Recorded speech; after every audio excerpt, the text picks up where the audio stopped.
The White House has released its Christmas video, and a lot of people are saying it's cringe, it's creepy, and it looks like the Hunger Games. But I don't care too much about that. I mean, if they're going to put out a bad piece of art, well, people do that all the time. But it turns out the group behind it is actually a racist organization whose their mission is predicated upon racism. It's actually kind of interesting. The White House chose to choose a racist hate group, is what many people are saying. And it is true. Their website is loaded with racist propaganda and things of that sort. So I figure we're getting so close to Christmas. Let's talk about what we are doing here with these holidays. But we do have a bunch of other news. Hunter Biden is telling people he may have to flee the country if Donald Trump is elected. Oh, boy. And then we got a bunch of other silly news, and we'll get into a lot. Mickey Mouse, as of January 1st, will be public domain. Only the early iteration of Mickey Mouse. So take for that what you will. And then we have some really big news, some more serious news. A journalist and contributor to The Blaze TV has just announced he will have to surrender next Tuesday to the feds. He is being criminally charged over January 6th for his actions as a reporter. It's only going to get worse from there. I saved the worst for last. There's going to be many other journalists who will likely be charged, many who already have been. Some who've already fled the country. And then from there, 2024 is going to get absolutely wild. Before we get started, my friends, head over to historicmail.com/Timcast. Today's episode is sponsored by Historic Mail. It's an amazing gift opportunity. It's one of the coolest things I've seen in a long time. Think about this gift for the holidays. Sending your family members an actual letter from a historical figure like Benjamin Franklin, Thomas Edison, George Washington, Abraham Lincoln, with information surrounding this letter and explaining exactly what the letter was all about. So it's a great gift. The American History Gift Pack, treasure trove. It spans letters from 1776, the birth of the Republic, to 1976, the height of the Cold War. Presidents like Washington, Lincoln, FDR, alongside iconic figures such as Walt Disney, Tesla, and Twain. It's a journey through pivotal moments in American history. And for that history lover in your life, Historic Mail is the ultimate gift. You can even make it personal by sending a beautiful gift certificate with both your names on it. It's a touch of class that adds to the magic. This is a good script, by the way. I'm loving it. Here's the exciting part. This podcast is sponsored by Historic Mail. That's right.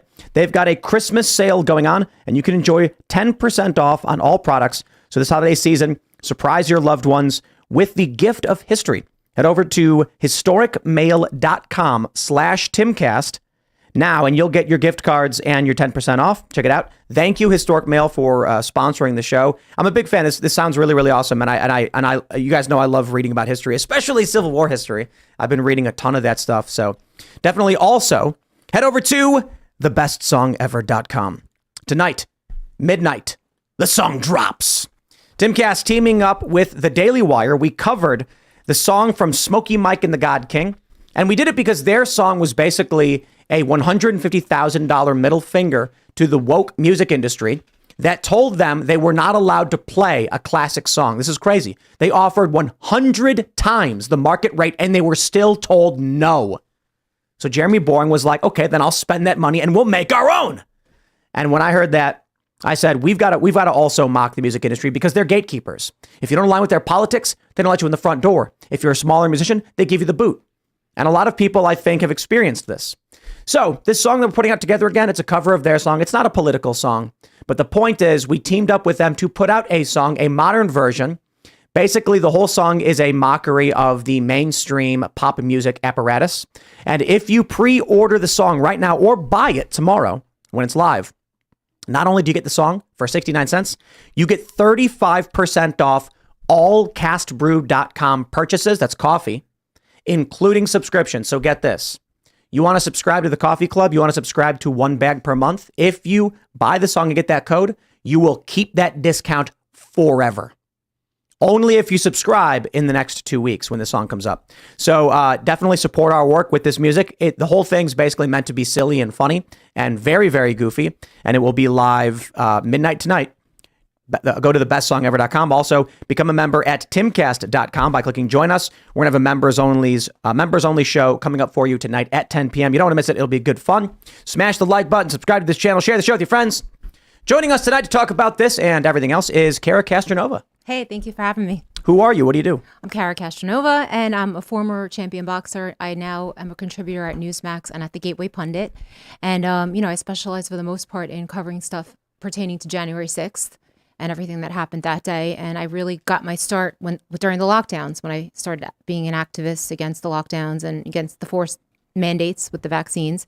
And it just took off from there for me. And I've been, doing news reporting and writing investigative pieces, which I really like to do. That's my favorite thing, is investigating and writing stories that nobody else is writing. Right on. Thanks for hanging out. Should be fun. We got Luke Rutkowski of We Are Change. Hey guys, my name's Luke Rutkowski of WeAreChange.org, and I'm running a holiday special for $7,000. I'm selling on blank $7,000 a load. If you want to see what the blank means, you have to go to thebestpoliticalshirts.com. I wear this shirt all over Miami, and the mamacitas absolutely love it. You're a single dude, check out thebestpoliticalshirts.com. Everyone, hello. I'm Ian Crossland. Happy to be here. I don't have a lot to report except that I studied the invention of the radio last night after we got into it. AM radio is amplitude modulation, whereas FM is frequency modulation. Yeah. Very cool stuff. And it was Marconi, the Italian guy, that gets the credit for building that thing. Tesla may have been involved. A lot of people were working on it, but it was really Hertz that kind of discovered the electromagnetic waves. And so, we named it after him. And you can use some of this technology to capture free energy. I think I watched Mythbusters do this. They a radio receiver converts EMF waves into current. Very, very weak, but that's basically how a radio Part works. of Tesla's his Wardenclyffe Tower was he was trying to send like global radio from this tower. He ran out of money partway through. I wonder if he was going to do a double whammy and produce electricity and radio. That would have been cool. He was working on some out of this world stuff. I did a secret society in-depth kind of analysis on Tesla. Holy cow, there's a lot of things down the rabbit hole with this topic. And it was Trump's uncle who was actually the Tesla's one who found him machine. after he passed away. Was the first federal officer inside of his, and apparently seized the remaining technology that Tesla was I working just felt like we were in a simulation. Things are really synchronizing. Yeah, Marina Abramovich's brother is a part of a Tesla secret society in Serbia that I actually talked to. That's cool. Yes. Well, we'll save that for a Culture War episode on aliens and UFOs. Love it. And we got Serge pressing the buttons. Yeah, I'm here. I'm glad you're looking up on radios. Good stuff. Serge.com, everybody. Whenever you're ready, Tim. Here we go. We got this story from the New York Post. Jill Biden's bizarre Hunger Games aesthetic. White House Christmas video roasted by critics. The first thing I said earlier today was like, I don't care if they want to do some cringe tap dancing thing. But apparently a lot of people are like, yo, this is one of the worst things we've ever seen. And for that, you will all now have to watch it along with us. No! It's really bad. It's really... Do I have to unmute it? Yeah. It is really, really bad. And this is physically in the White House? In the White House. Yeah, I believe it is, yeah. It looks like The Shining. Like you expect the kids from The Shining to pop up out of here. Candy cane walls are a little much. Hey, very diverse. Okay? Say that again. Yeah, look at that. Look how she stares. Oh, yeah. It's like they're doing stage acting, but they're doing it on camera. That's why it looks so weird. This is what all the victims of MK Ultra see before they're hijacked and taken over and brought to the CIA secret black sites in order to commit their assassinations on political leaders. I'll This say- is the brainwashing campaign. Talented dancers. But this is like what you look at from 100 or 300 feet away, so that's why their faces are so... I'm sorry. I got to be honest. I hate tap dancing. Yeah. I absolutely despise tap dancing. Why, though? It's like nails on a chalkboard. Right. That's it. Like Have you ever nails done on a it? chalkboard. That's what that sounds like to me. I tap danced when I was younger, so I hate it. like it, but I didn't like that, definitely. I think just the only thing missing was like Dylan Mulvaney. Like, he should have been in there. But She I should mean, have been in like, there. I'm not going to rag on people for wanting to do a tap dancing Christmas. That doesn't matter to me. But then I saw this. This is from the Daily Mail. Jill Biden's White House Christmas dance troupe are radical BLM-loving activists who have demanded prison abolition and defunding the police. But it's not just that. People are calling it a racist hate group. A large portion of their background is ragging on people based on race. And so the White House decided to bring in a group to dance around smiling when they're like explicitly saying on their website, they hate you based on your race. I'm like, that was kind of wild to me. And that, I think, is worthy of more criticism. Now, you add these two things together and you get a trashy performance I don't care for, but you're allowed to like it. I don't, if people on the left want to like it, it's fine, Right. whatever. But they're just a bunch of racists. I don't like racists. Hunter Biden liked it after smoking some rock-like substances, but that guy likes a lot of different weird stuff. So definitely a lot of things reminiscing of Hunger Games here that a lot of people are making a lot of comparisons to. Absolutely, but the organization does a lot of weird stuff. I think they're more of an activist organization than a dance organization. They're kind of a collective organization of radical feminists of color. They call for prison abolition. They call for defunding the police. They tell people to join their local Black Lives Matter chapter. And more importantly, they say, hey, if you're white, you got to check your privilege and you got to learn how to be mindful and financially support other people because you were born the wrong skin color and therefore you are a bad person. That's extensively what they say. They say that if you take issue with being insulted based on your race, you are fragile.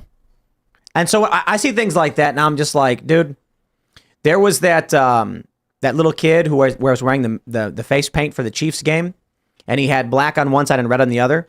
And it was a black reporter who complained about blackface, and I said, that's black fragility. That's what black fragility is. He sees a kid wearing Chiefs face paint, and he loses his mind and calls it all racism. Right. And I'm like, you see why you shouldn't do that? I'm not going to go and blame all black people because one moron yelled at a kid. But that's what people like this do. They say that if you're a white person who doesn't like being insulted based on the color of your skin, you have white fragility. And I'm like, well, like one white person was upset about it. I don't know that every single white person gets mad when you criticize a white person.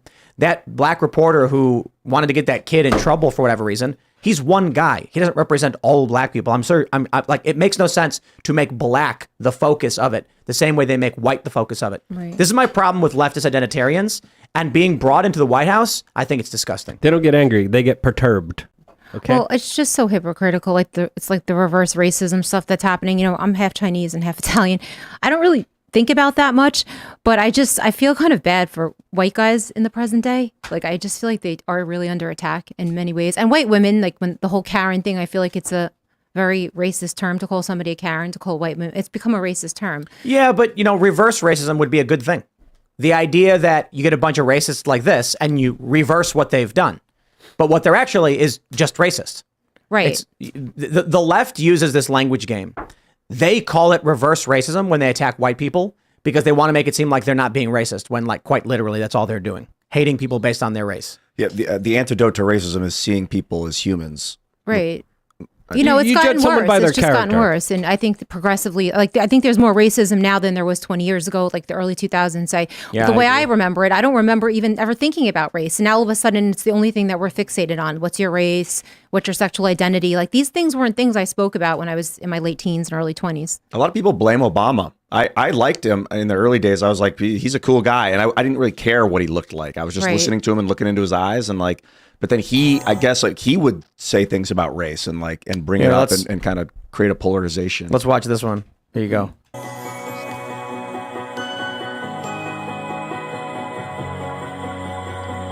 This is the First Lady Melania's Christmas video. It is remarkably neutral. It's very white, though.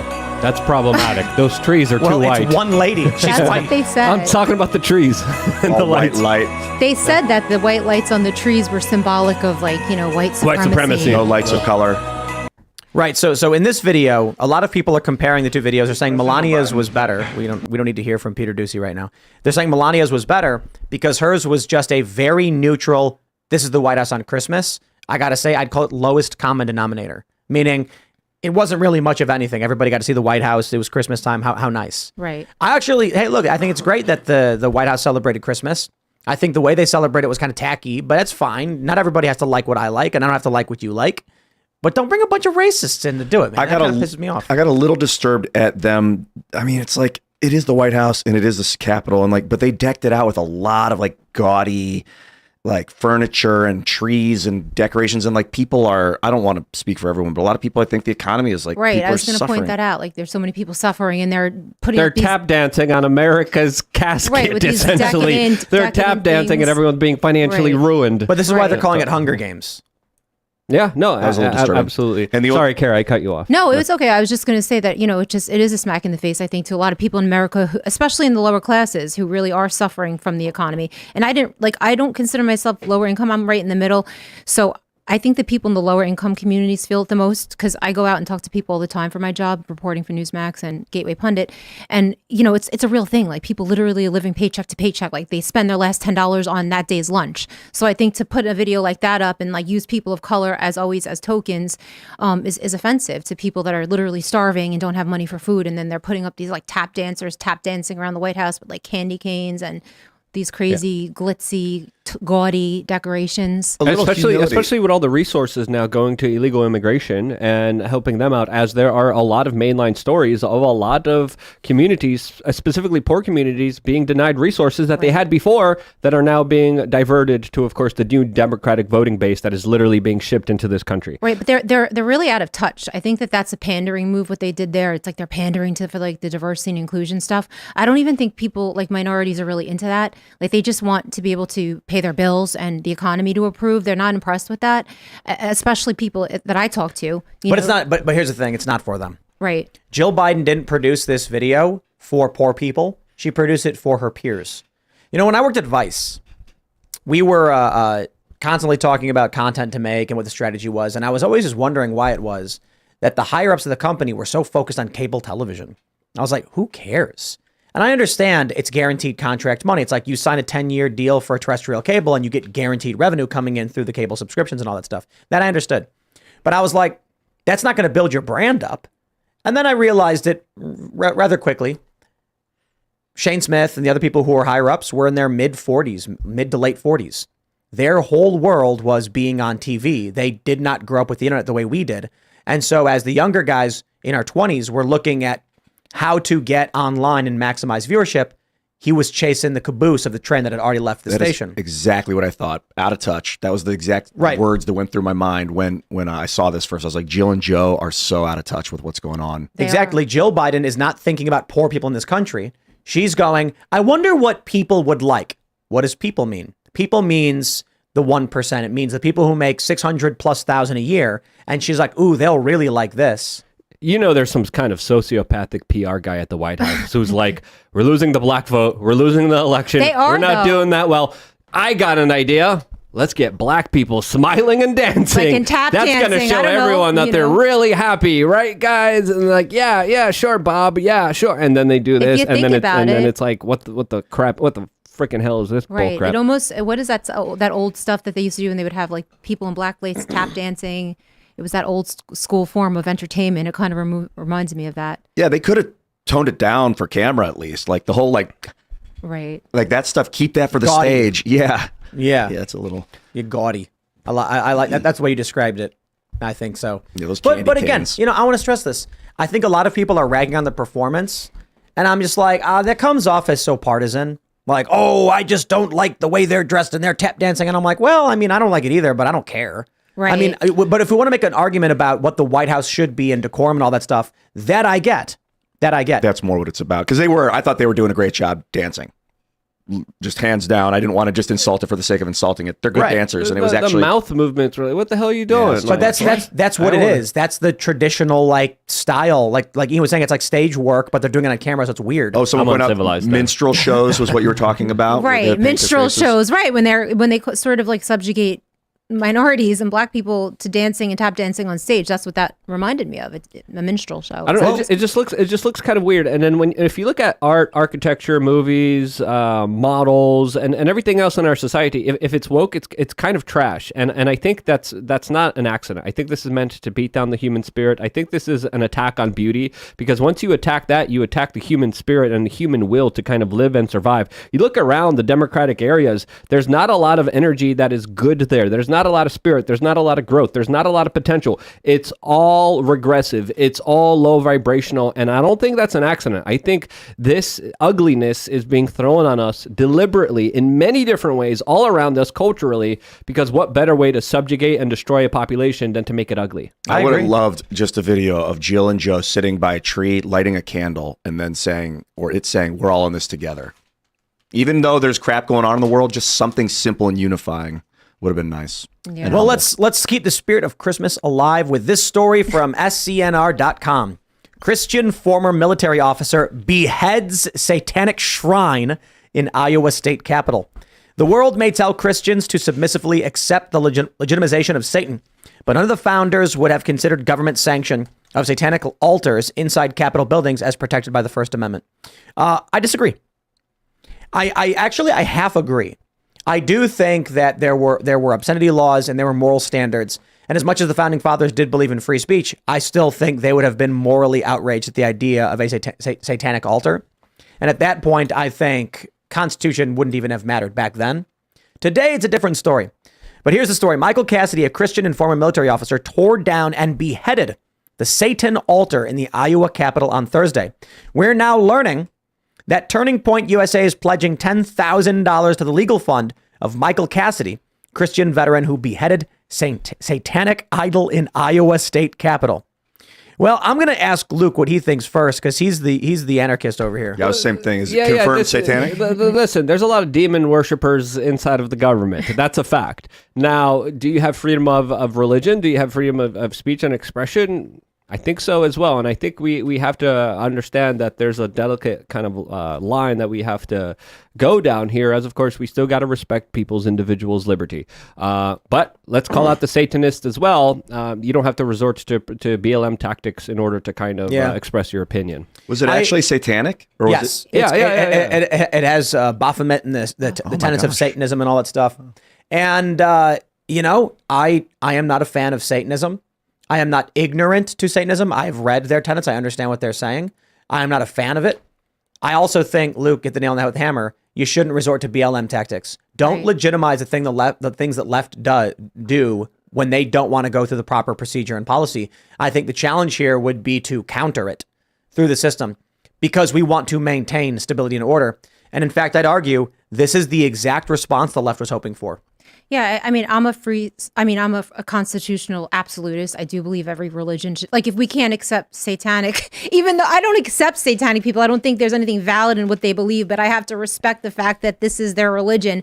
Then one day, what could happen if Christianity is banned? And that, I don't think that that's far off from happening. So unfortunately, we have to kind of accept the beliefs of these people. And I guess their statue that they had there was in response to something like, I think that there was a monument, the 10 Commandments, and then they wanted to put this satanic statue up to say they want their freedom of religion. Yeah, listen, most government bureaucrats are secret demons. If they're out in the open, overt demons, tell me more about it. I want to know that you're a demon.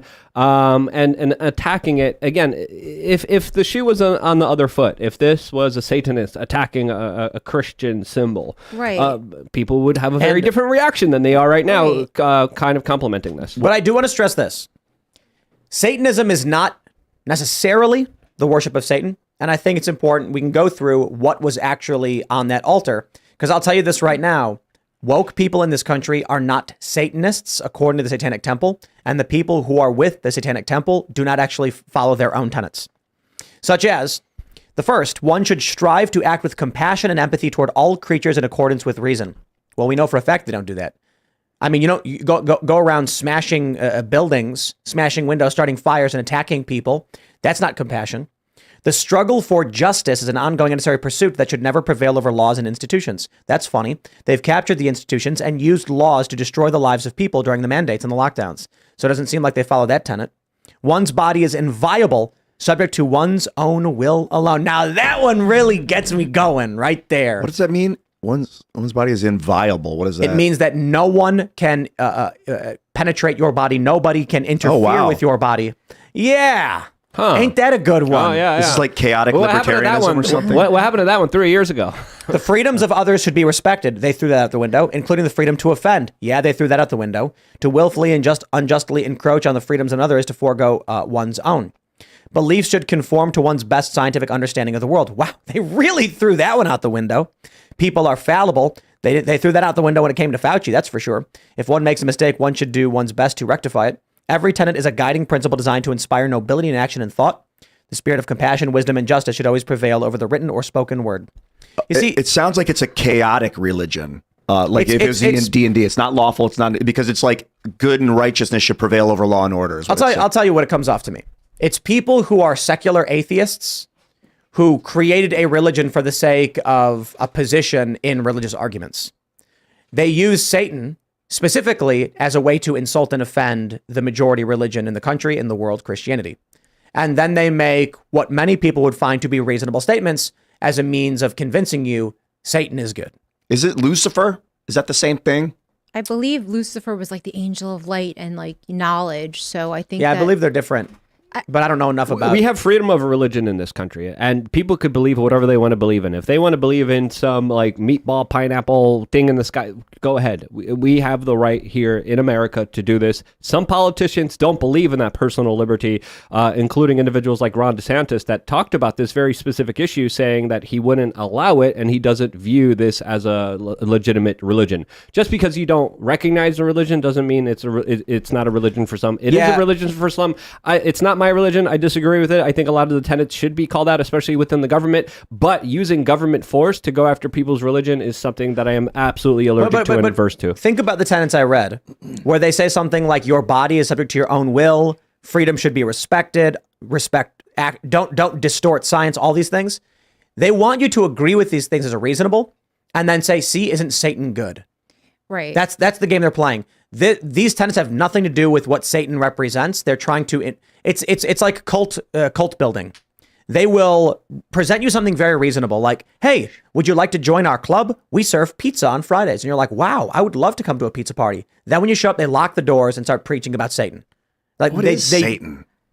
Is it the devil? I think they try to use Satan as an analogy, or Right. it's for knowledge and science and finding the truth and justice. Like Satan, like not it's a way to just like, I don't know, Like question authority? so question authority, to not fall, I guess, for like other religions, that morality. I don't know. I mean, I'm gonna look into it though, but I do believe that it's something that has to be protected though. Ron DeSantis was asked about this in Iowa, and he said it was Trump's fault because it was a Trump administration that officially recognized the Satanic Temple as a religion. And he said, he said he wouldn't do it, right, Luke? I know that he said the Trump administration gave them approval to be under the IRS as a religion. It very well may be because of that ruling under Donald Trump that they may have had the legal leg to stand on. My view is that it's not a religion. Quote, Ron DeSantis. And he said more than that. He said, not a religion the founding fathers were trying to create. Well, that's subjective. And I think it's the dangerous. founding fathers weren't trying to create religion. Right. And I think it's dangerous. I mean, Ron DeSantis is my second choice, but after Trump, but I think a lot of the things he says are dangerous when it comes to speech and when it comes to religion, like these type of things. I don't think it's fair to define someone's religion, really. I don't, as much as abhorrent it is, just the same way with speech. Like, people used to say, I'll defend your right to say whatever you want, even though I think it's disgusting. And nowadays that's completely not the way it is anymore. So I do feel like we have to defend religions that are horrible, like Satanism, I'm assuming, and terrible speech. People, the ACLU used to protect the KKK, the Ku Klux Klan. This is multiculturalism, and this is why it don't work. Is this in a political building? Was it where this all the went? Capitol. Is it righteous for people to put up religious icons in political buildings? No, and they shouldn't have done it. So the Ten Commandments is the mistake here. Is the I one who think went that and the did that Ten first? Commandments going up was like the thing that set this off. They wanted to sort of Counter the Ten Commandments. There is no reality in which a righteous Christian person will tolerate satanic imagery being put in their buildings. And at the same time, secular atheists and woke cultists will not tolerate Christian Christian governance. Yes. So multiculturalism, it won't work. He said, quote, "I saw this blasphemous statue and was outraged. My conscience is held captive to the word of God, not to bureaucratic decree, and so I acted." I mean, I could see myself luck. doing that. I know that sounds terrible. Like, people have bad tempers, but like if I saw a satanic statue, I mean, I would have to pay the price. If get arrested, probably pay a fine, and maybe even go to jail. But like people become infuriated when they see that type of thing. If I saw a satanic statue in a government building, I might chop its head off. That's the attitude of BLM. Right, and I'm sorry, it's an emotional attitude, but I'm not saying that I wouldn't be subject to the law. Then I wouldn't be arrested or have to pay a fine and face the public. There's value to being calm in the face of being taunted, because Right. this was obviously someone who was trying to taunt somebody with this, and it worked. Yeah, It did. James Lindsay had retweeted something earlier about this. Someone made a meme video. The left uses this tactic of mid-level violence. We've talked about it a bit. It's the "I'm not touching you" tactic. They showed a video where a woman was sprinkling glitter on conservatives' heads. And the cop came up to her and said, "You've just committed assault. If you Right. do it again, you'll be removed." And he goes, "I didn't touch them." Right. Well, you don't need to touch someone to commit assault, depending on the jurisdiction. But this is the game they play, attempting to provoke a reaction from you so that you look like the aggressor and look Right. unreasonable. well, it's a very real My thing. response to that was very simple. I'm like, if someone sprinkles something over you, just start gagging and fall down and then throw up and say that they mace you or something. That's the soccer tactic. If exactly, play the soccer game. If they're gonna sprinkle something on you, then you need to overreact. Like they're trying to do something so minimal to you that when you react, you give the escalation, and your escalation creates the appearance. Sprinkling glitter on most people goes unnoticed. You swatting their hand away now looks like you struck them for no But reason. if you're like, ah, like And you really- fall down, and then your friend goes, "He's allergic, man. He's allergic to aluminum dioxide. What are you doing, man?" And then call the police. Like, they poisoned him. They poisoned him. All of a sudden, now everyone's like, "Whoa, what happened?" Like, that lady was spraying with something. You got to play soccer with these people because they're trying to play soccer with you. So when they put the satanic imagery in the Capitol, smacking it is exactly what they wanted. Right. Now they're going to come out and they're going to make a bunch of propaganda based off of it. They're going to say that the right is intolerant, doesn't respect free speech. They're going to say the right doesn't respect the First Amendment. They're going to say things like they never believed in free speech in the first place, et cetera, et This cetera. sounds like half a story. What happened to the Ten Commandments thing that started it all off? Well, that's not a part of this story, so I don't know. I wonder if they tore that down, or maybe it was a different area. Tough to say. Well, what you said about, the left doing this stuff, like, for example, when I'm sometimes reporting in New York, they do this thing where they put their umbrella in front of your camera and the police can't do anything about it. The police be like, they're not touching you. Or they'll take umbrellas and put it in front of your face so you can't see. And then if you push it away, you could get in trouble. And it's like this. You got to play soccer. It's infuriating. It is. You have to really sit there and just like calm your temper down because you just want to take the umbrella and break it. But then you're breaking someone's property, even though they're marring you. That's what from they're trying walking to get you forward. to do. Non-physical But interference is interesting. If someone held up an umbrella, you know what? I use the Frasier example. It's an old classic episode of Frasier.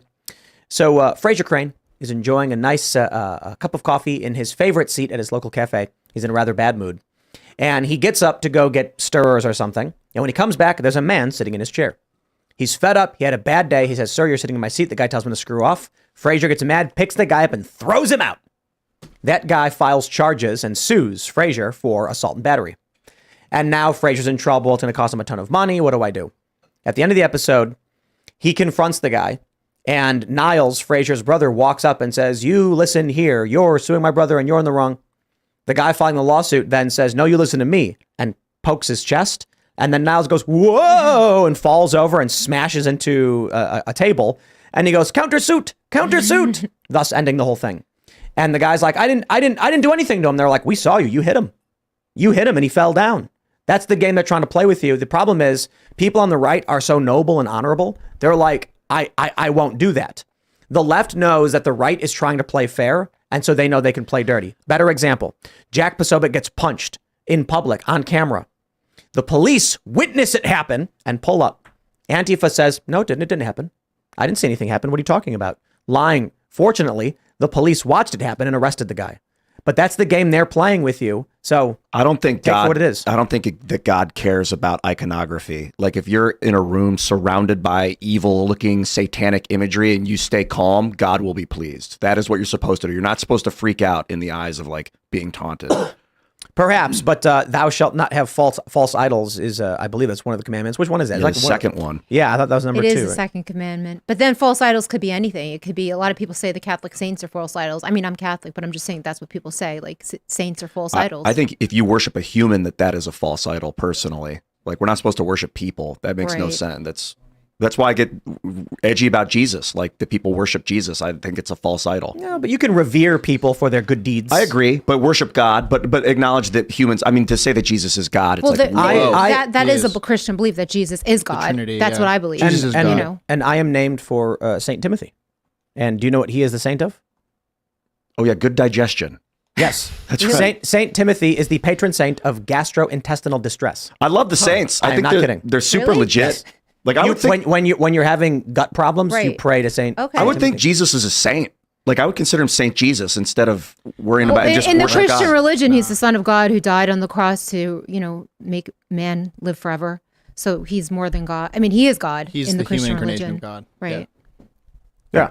You're preaching to the choir, man. I know the story. Let's jump to this story. This is where things are getting big. So the other day, we're all watching this trailer for a movie called Civil War. And everyone's like, oh, geez, is this predictive programming? I don't know. But you want to know what will make predictions for you? What will be another grain of sand? Actually, this is a boulder, not a grain of sand. Blaze journalist who covered January 6th to be charged by Biden DOJ. The fascinating thing here, Richie McGinnis, who is a friend of the show, he covered the Kenosha riots. He actually tendered aid to the man who was shot by Kyle Rittenhouse, was also there at January 6th with credentials as a journalist. And he posted an image of him with Steve Baker, a contributor to The Blaze, and someone who is unambiguously a journalist. He said 3 months ago, I had a drink with Steve and told him the DOJ would not be so partisan that they would charge him for his work, his obvious work as a journalist. Well, he tweeted this. My attorney has just been notified by the FBI that I'm going to be charged by the Justice Department for my journalistic efforts on January 6th. I have to self-surrender on Tuesday. Charges are yet unknown. Stay tuned for more information to follow this afternoon. Scary. I've warned about this, and I said it was coming. They are now, they've already gone from, if you weren't even at January 6th, 20 years in prison. They are now at you're a journalist who covered it. Before this, Owen Schroyer, permitted protest, did not go in the building. Owen and Alex Jones had permits to be at the Capitol for a rally, and Owen Schroyer was yelling in the bullhorn. They put him in prison for this for a couple months. The next step, journalist. He was there, doesn't matter. They're going to lock him up, despite the fact this guy is like as a journalist gets. Right. The next step, I believe, is going to be, and I hope y'all are listening to this one, prominent personalities on social media who have podcasts and vodcasts who were cheering for January 6th before it happened and on the day of will be charged. I will bet a large sum of money they will be charged. You want to know why? Because Enrique Tarrio was not there. But he posted on, I think it was Parler, don't leave. They said that was instruction and incitement. And for that, as the leader of the Proud Boys, 20 years. Well, I was at Enrique Tarrio's trial, and what you're saying makes a lot of sense, actually. And there's a really novel legal theory that they use there that a lot of people don't know about because no one covered it, which was it's called the tools theory. That even if you're not there, and I think they were planning on using this with Trump, and they used Enrique Tarrio kind of as a pseudo Trump. You could use people in the crowd as your tool. So like if you're on your podcast saying, be there, it's going to be wild, it's going to be great.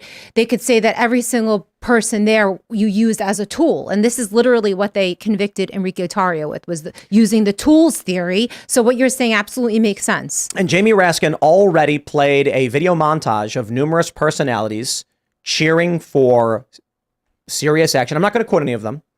I'll keep that one, but you can easily find some of these quotes. But let me just tell you, there were people who are prominent social media personalities who make videos who were the day before, they were saying things like, go there and enter. They were saying things like that. Right. They were saying more extreme things than that. These people are going to be arrested. Yeah, and I think they know it because I can tell you this, some of these people have already flip-flopped. Right. So you've got people who before January 6th were saying things like people should go there and people should do X, Y, and Z. There's video of this. They've played it at the January 6th committee hearings. Shortly after January 6th, when they arrest everybody, these people flipped their script. They're now super anti-Trump. Gee, I wonder why. I wonder why, say, like Jenna Ellis. Right. Working with Trump all of a sudden is now, oh, Trump's so bad because they know what's coming. Well, yeah, she started saying that a while ago because I know she knows that indictment was coming, which she now is, of course, completely flip-flopped on, and she's going to testify against Trump and Giuliani and all the others. But I was there at January 6th, taking video, and I actually was visited by the FBI, and I've been vocal about this just because I feel like it's a form of protecting myself. And it's very scary. And a lot of other journalists, there's been a lot of talk amongst journalists that people that were there that day, they're coming for next. So it's a real thing. And I'm not surprised by this. I know Steve Baker. I follow him on social media. And he's a good journalist. It's very scary what's going on right now in America. And you would think that reporters from CNN or, liberal reporters would be saying this is wrong. You should not be, what if somebody got arrested at a Black Lives Matter rally? for covering it, and there was violence there. I'm sure that they would be speaking out against that, and they don't realize that this could flip flop. Like that, 5 years from now, the political pendulum could swing. I think the other way, I and think they could be arrested. the Owen Schroyer precedent. He did not go in the building. Right. I believe that there is a strong possibility after they start going. So look, they went after Owen Schroyer. Why? He was bullhorning. Now they're going after a journalist. Why? Narrative control. I don't see any logical reason why they would ignore these social media personalities who weren't even there, but were making videos cheering it on. There were some personalities that, as it was happening, were posting, saying things like, why is anyone mad about this, y'all? And they're like, yo, it was crazy. People who were there tweeting stuff that I get, but there were people who were posting videos to tens of thousands of people, to hundreds of thousands of people saying it was a good thing. Well, those people are likely going to get arrested. I would say that would be for protected free speech and a question for the Supreme Court. And so is what Owen Schroyer did, but they still use it in the sentencing guidelines. And what they're going to argue is these people facilitated and incited, and that is not protected speech. Right. They're going to say instruction to commit a crime is not protected speech. They've already gotten people for that, believe it or not. They're not big podcasters, but there was a guy that I know that was there that day, and he was putting stuff out on social media, and he had like 10 followers, and he was in the gulag in D.C. for a couple. But he was there in January 6th. No, he wasn't. He was not there on January 6th. He was in D.C., but he never went anywhere near the Capitol. And they said that because of his actual tweets and his actual stuff on social media, and it had something to do with interstate, like something. I don't even know what they charged him with, but it was this really weird thing, like crossing state lines. Yep, because he was tweeting on social media. So I think this is less likely, but also possible. I think the indictment, charging, arrest, or the coercion of social media personalities with podcasts and vodcasts, I think that's 100%. Meaning, you guys listening, I'm not going to say anybody's names or quotes because I'm going to leave that to them. But you can probably think off the top of your head a handful of people who have shows who advocated for what was going on before and the day of. But the next thing I think is possible is people who didn't even go to the Capitol, but were near the Capitol, will likely be charged as well. Oh, yeah, that's what everyone's been waiting for. People text me all the time because they know I report on this stuff. People that were there in D.C., like grandmas, aunts, uncles, and stuff. Oh, my God, Cara, I'm so afraid. I'm so afraid. Do you think that I'm going to get arrested? I was there that day. I was just watching Trump's speech. Are they going to come to my house and arrest me? So this sets just a terrible precedent because in 2024, who on God's planet is going to show up for a political protest, especially when it involves Trump? And they know this. They're just completely shock and awe with everybody. If you were in D.C. on January 6th, but nowhere near the Capitol, as you've already mentioned, but were tweeting things, they'll come after you. As you already mentioned, they did for this one guy. So there are people who probably saw Trump speak, never went to the Capitol, just left, but were tweeting things. And they will say, we have evidence that you were there in D.C. encouraging and inciting the people around you to go and do this. And they did. Therefore, you're going to get an incitement charge. I will also add, and I think everybody listening to this can name some people off the top of their head. How many people have fled the country already? Several. I haven't been keeping tabs. Is it who, or is it worth talking about? I am not going to name people who have already fled the country, but I think people who are listening already know there are several people who were there or who are in D.C. and they've fled the United States. Yeah, and the feds are probably going to say that they were accessories to the crime. And this is political prosecution. This is my tax dollars being sent to intimidate and stop journalism, and from people actually doing legitimate work on the ground. This guy, Steve Baker, just tweeted, yes, I entered the Capitol like about 60 other journalists, quote, did no damage or parading or violence. Why are we spending resources from the Federal Bureau of Investigations that is supposed to be going after traffickers, individuals who hurt children? Why are we diverting those issues and that specific important cause? Why is that cause being ignored to go after someone who walked in a federal building? It's political prosecution. Well, no, I mean, I'll tell you. Let's say you fry up some bacon and burgers and other really great food, and you're having dinner with your friends, and then once you finish, you don't rinse your dish right away. You just eat and hang out. But after you're done, you're like, I got all this gunk stuck to the pan. What do you do? Soak it. Soak it 2 overnight. hours, yeah. Why? Because then scrubbing it becomes easier.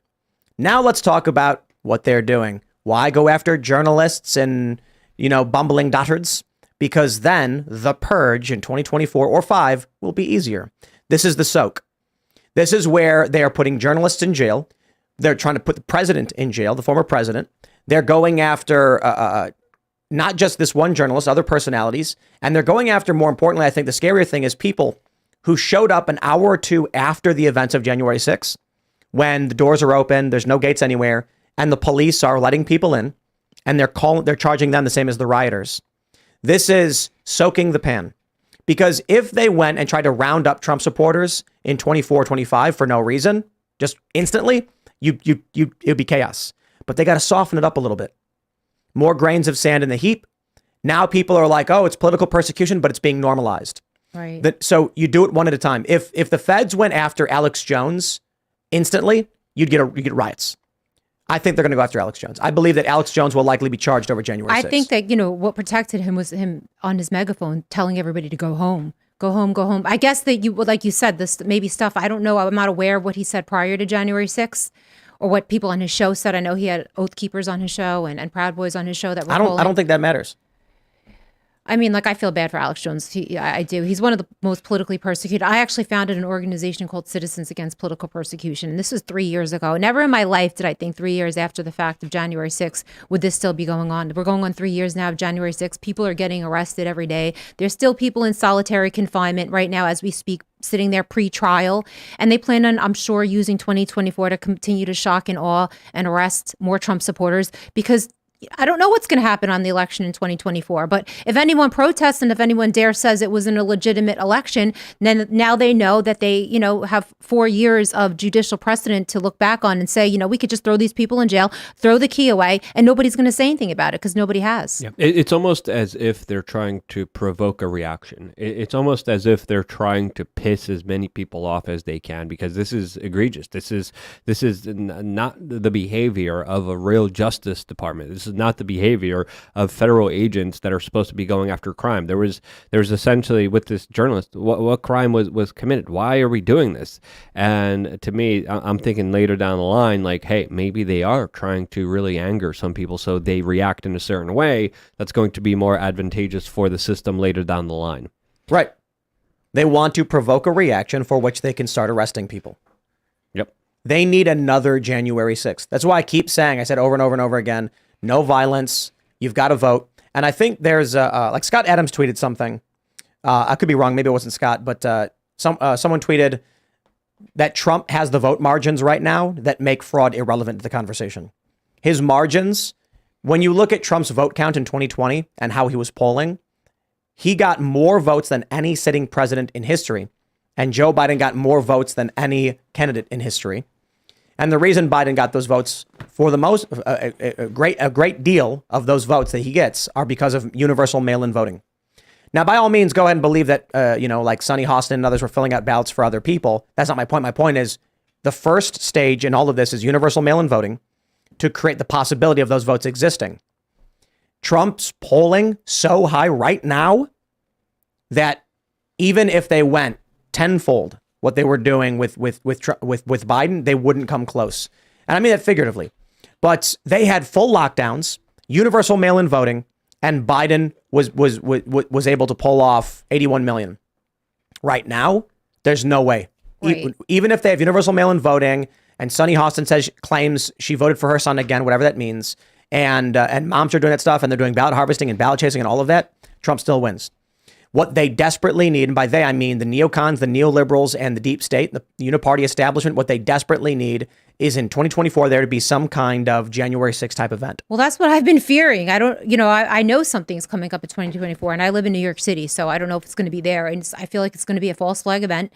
I don't know if it's going to be another pandemic, or I thought a year or two ago when they were doing those alien invasion congressional hearings, they were going to tell us aliens had landed and we all have to stay in our house, or if there's going to be a nuclear threat or something like that. But there's going to be something big that happens in 2024 in order to, I think, affect the election. That I'm not a conspiracy theorist and I'm not trying to sound like one, but I think everybody knows that. I have elderly relatives who are liberals who say to me all the time, something's not right. I've never seen anything so bad. Something bad is going to happen. Something bad is going to happen. It's like we're all being subliminally prepped somehow, and everybody keeps saying the same thing. I'm sure you've heard it. Something bad is going to happen. I think that something bad is going to be in 2024, and it's going to affect the outcome of the election. Well, Jones and Posobiec think we could go to full-scale war with Russia by next October. And then that would, right. Here's the funny thing, Roseanne says there's not going to be an election, right? if we are in full-scale World War III, you may very well see a suspended election. Well, it's martial law. It's emergency powers. It's the government saying Presidential we are Directive in a- 51. yeah. There's the Poseidon tsunami weapons that have been utilized by the Russians against the east coast of the United States. We need to mobilize all resources. They have not been used. No. I'm saying hypothetically. I'm going over a hypothetical situation that could potentially unfold, saying we are in a life or death situation. Your rights, your civil liberties are gone. They don't matter anymore. We need to make sure we survive as a nation, fighting off the Ruskies, the Chinese, the Iranians, the Hezbollahs, whoever they have as the next boogeyman lined up for everyone. And that's the trajectory that we are on, because power is not easily let go of. Throughout human history, the people who have accumulated vast amounts of power hold on to it. They're not going to relinquish it. They're not going to have. Look what they're doing already. Look, the Donald Trump's facing 750 years in jail. They're not going to give up that amount of power, because they know if they do, they're the ones who are going to be going to jail when Trump becomes president. So let me pull up this story from Yahoo Entertainment. Hunter Biden claims he might flee the country if Donald Trump is elected president. So pick your poison, ladies and gentlemen. Look, I'm going to say it. Luke, I'm going to say it. Civil war. Drink. What about it? Take a shot. You've got right now journalists being arrested. The expectation and the evidence is clear that more journalists, more personalities, they're going to keep arresting people over January 6th. That is their move. In the inverse, Hunter Biden feels he has to flee the country if Trump is elected. Because if Trump is elected, the expectation is he is going to start arresting these criminally corrupt individuals. No matter which way you cut it, neither side can accept defeat in 2024, no matter what. I mean, be wild. cohesion is a win. Well, you got to understand, Ian, the Democrats embarked on a trajectory that there's no going back from with this legal lawfare that they have utilized against the Republicans. Right. You look at everything that they have been doing. It has opened up a Pandora's box that we see in many developing nations. We see in banana republics the same kind of behavior, going after politicians, going after lawyers, going after journalists because of their political ideas and expressions. That is a very dangerous move that there's no going back from. Now, if there is a transition of power, and I say that very carefully, if there is a transition of power, why wouldn't the next president of the United States, who is a Republican, use the same kind of legal lawfare that the Democrats used? And they would be at a disadvantage now if they didn't, because they would show weakness, and they would allow them to get away with essentially this larger pendulum swing escalation that sadly there's no going back from. I feel like they have everything to lose. Obviously, Joe Biden has everything to lose, which is why he's probably still running to protect himself, because they've committed so many crimes with the political persecution, of course. And, you know, the January 6th first unselect committee was so lawless, and all of the stuff that will be uncovered, obviously, if Trump gets back in, and hopefully he would actually persecute these people, because they have committed real crimes. Unlike, you know, Donald Trump, I don't think he's committed real crimes, and I'm not being biased towards Trump, but he hasn't. So I think that the Democrats have everything to lose, and they're going to pull out all the stops to win next year, whatever that means. They're going to pull out all the stops. I had this. Well, I think a lot of presidents violate the laws and do something illegal, but they're never held accountable for it. I would kind of disagree with you on that point, but the fact that they are prosecuting it for the first time shows the clear escalation, because there's previous presidents that murdered and assassinated American teenage citizens with their own signatures, with them personally signing off on it. So all presidents, essentially in my book, are criminals, right? And they have committed criminal violations against human beings, against innocent life. War crime. I mean, I guess how could you say that minus war crimes? Because war crimes are terrible. I guess, like in the eyes of any other nation, American presidents commit genocide, commit many war crimes, but I don't think anyone's really been as bad as Joe Biden when it comes to the political persecution that's going on in America right now, and the attack of a political opponent and his supporters and his attorneys, and anybody that voted for Trump is automatically an enemy of the state. Absolutely. No, of course. You're absolutely right about that. And that's the point that we're making here. Ian, you were going to say something. Well, I was going to say a couple of things. One is, I think if another president comes in and they're like, the pendulum swinging, like, slow it down. We can do this together, because if we fall into disarray, the whole world's going to create World War III on our soil. It's going to be, the roads will get, like, it would be like infection, starvation, and dehydration are the three main enemies, not weapons and bombs. If that happens, we cannot let that happen. We got to stay together.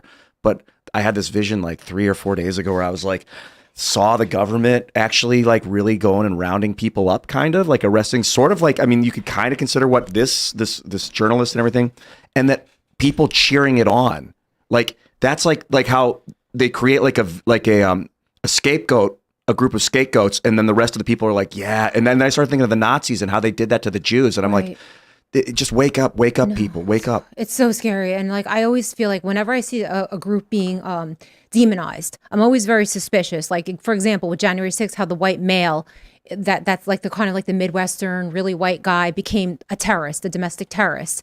There's a reason. It's like the same thing that happened after, I think, the Iraq War, how Muslim people were really demonized, and that's what ushered in the Patriot Act. January 6th and demonizing white men ushered in this really tyrannical stuff and this judicial precedent that nobody has any idea what the long-term ramifications will be. So I'm always suspicious when a group is demonized by the media and by the deep state. Let's go back to this story because if this story is true, if the sources are true here, Hunter's not wrong. Like, if Donald Trump becomes president of the United States, if you're looking to save your own kind of self, your own skin, get the hell out of Dodge. And what if Trump loses?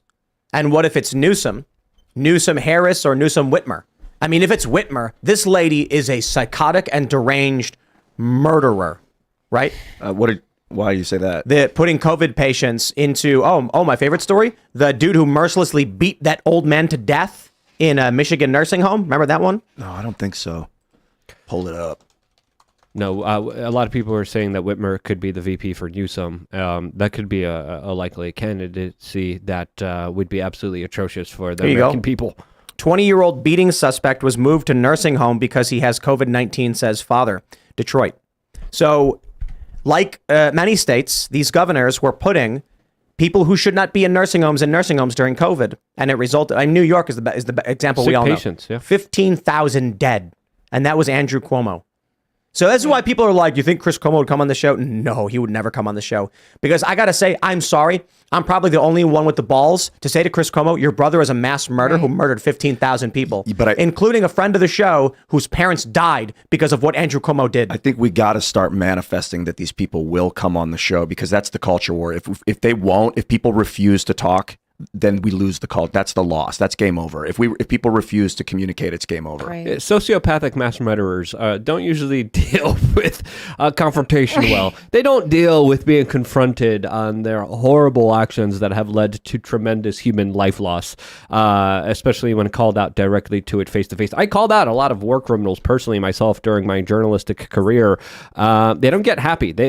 I got arrested a number of times for confronting a lot of politicians about their very horrible illicit actions. Well, they get mad. They freak out. Yeah, right. And in New York right now, speaking of, there's a new law that they just passed that quarantine camps, like if you're sick or if you're unvaccinated, literally this is something that Kathy Hochul put through. You could be put in a quarantine camp against your will. So they could come to your home, knock on the door, pull you out, and throw you in a quarantine camp. So we talk about Hunter Biden, wanting to get out of Dodge, but then what's the what if Trump loses? Now, here's what I think. Do we get out of Dodge? Well, I don't think Trump wins or loses. I don't think Biden, Newsom, whoever it's going to be, wins or loses. I don't think. I cannot see a reasonable conclusion to the election. I can't.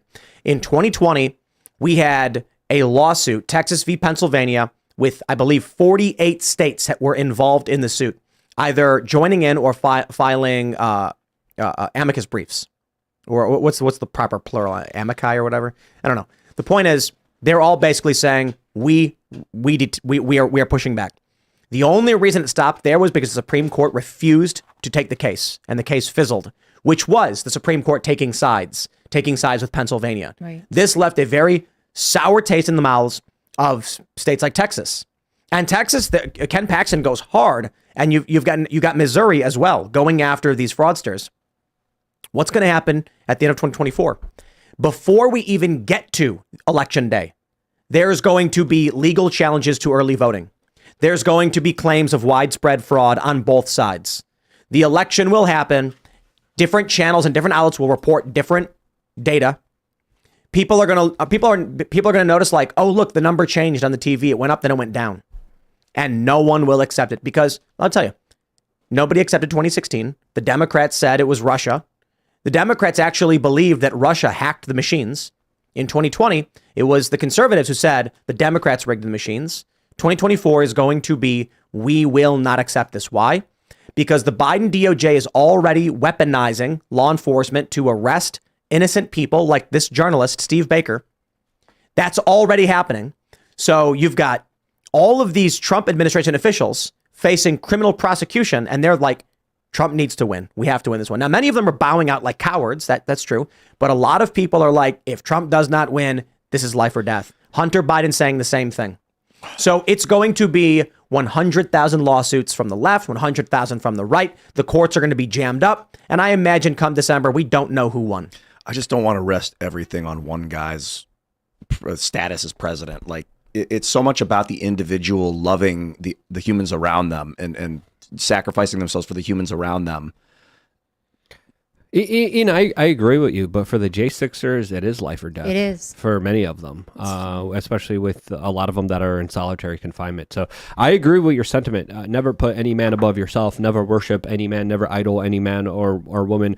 Always make sure to take care of yourself first. I think the bigger solution, other than voting, is you being the best version of yourself, being happy, being healthy, being strong, being financially successful. That's the way out of this. Us realizing, hey, we don't need government. We don't need tyranny. We don't need all this other crap all around us that they keep trying to sell us, and only works because we keep buying it. So I understand that sentiment a lot, but sadly, with how weaponized the political system has become, it is life or death for a lot of individuals. It is freedom or slavery for a lot of individuals, and those are high stakes and for right the there. journalists. And the future of this country as well, to where it is going to be going from here. I'm concerned that Donald Trump's Don, I'm going to call you, is like, does he not realize that, like, if he keeps pushing and being like, I'm going to go get him, I'm going to get that, like, it's making it worse for the people, like the people that are in prison. It's making it worse. It's making them be like, oh, we need less Trump supports because he keeps saying he's going to come destroy. Like, why doesn't he tone down and start to talk about unity? Yeah, that's always the mysterious question, why Donald Trump says some of the things he does. I guess, like, you know, he says some things that are really out there. I think a lot of the times he's just saying it kind of jokingly. Like he said, I'm going to come after these people, but only on day one. And, you know, He didn't say that. He said that, or he didn't? He said on day one, I'm going to one? drill, baby, drill, and build a wall. He dodged the question. Okay.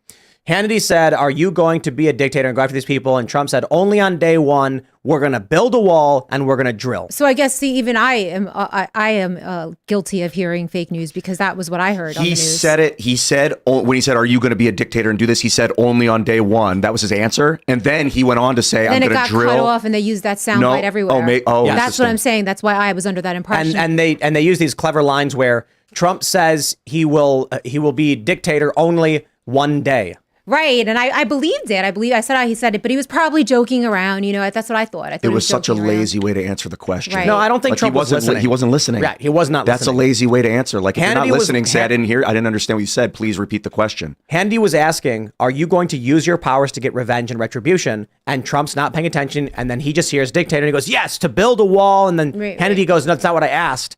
I asked about retribution. And Trump's like, we're going to drill. And so you can argue that Trump just did not answer the question. That's the most reasonable explanation. That's it. He didn't actually answer the question about whether he'd really be a dictator to get revenge. He answered it. He just Look, the question, listening to why it. does Donald Trump say the things he's saying? Well, you know, I kind of feel like a lot of people in this country think that when the DOJ is weaponized, when the far left is given carte blanche, you have to actually fight back. And how do you do it? Donald Trump talking is probably the best way to do it. Why? Well, we don't want violence. Right. We don't want civil war. So a lot of people are like, we're going to be reasonable. We're not going to riot. We're not going to do what Black Lives Matter does. We are going to vote in local election officials, which they've done. We're going to vote in populist candidates in Congress, which they've done in many areas. And we're going to support Donald Trump. Then Donald Trump says, I'm going to go after him and I'm going to do all this. But here's the thing. That's the best possible way to actually do it, to vote for Trump and then hope he uses law enforcement powers to arrest criminals. You could consider that as a tactic, but I think a better way is to strengthen our economy. I think that the best way to solve the corruptive issue is to make a stronger base growth domestic product. How do you do that when for the past 20 years they've extracted the GDP and sent it to China? You need to. I think it's hydrogen fuel. You need to alter our fuel source. You didn't answer my question. Well, you need to start pumping hydrogen through the methane systems. What does that have to do with them sending our manufacturing base to China? How You do rebuild we make hydrogen when we don't have people here to work factories or factories that can do hydrogen refinement? We have some out of Rice University. They're hitting carbon trash with electricity at 7,000 degrees with flash joule heating and turning it into hydrogen fuel. So let's go back to the beginning. What should the American people do when for the past 20 years, the neocons and neolibs have sent our manufacturing base to China? Build new manufacturing. And how do you do that? By inspiring people, show them what to build. Who does that? I'm doing it right now, I'm a regular American. What can they do? You can search James Tour out of Rice University and look at what they're doing with creating hydrogen. I got a problem for you. There's an EPA regulation barring the construction of factories and the carbon emissions in this area. It doesn't produce carbon emissions. I'm not talking about hydrogen specifically. I'm talking about the manufacturing base. Explain what you just said.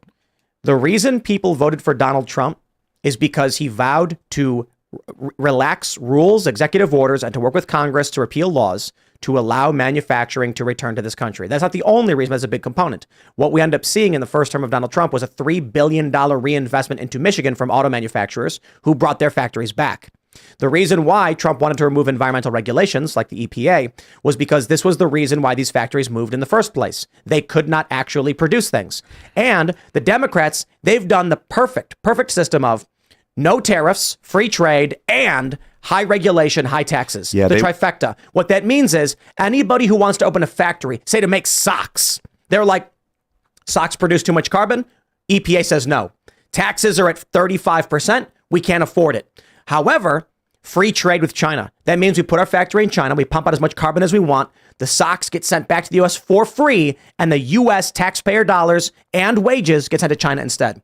So what did the American people do? They did the most reasonable thing. I will vote for a representative who is going to enact policy that will help remedy this problem. But I think bringing back the old manufacturing is not the way because it does produce a lot of carbon poison. Like that stuff can kill carbon monoxide. If you breathe it in, you'll die. So you need to make new manufacturing bases that don't produce that much carbon byproduct gaseous carbon. Wait until you find out what the Chinese are doing. As they have coal mines, they don't give a damn about anything. They had a whole recycling program where Canada thought they were recycling with the Chinese. The Chinese were just dumping it into the ocean. You look at the developing nations and the amount of pollution that they put out to the rest of the world. It is absolutely incredible, but they do that with economic success because of these double standards and these stupid rules and these stupid regulations that have a huge disadvantage to the American people, the American worker, the blue collar individual that doesn't stand a chance because every opportunity he has is being squandered by government bureaucrats who are saying,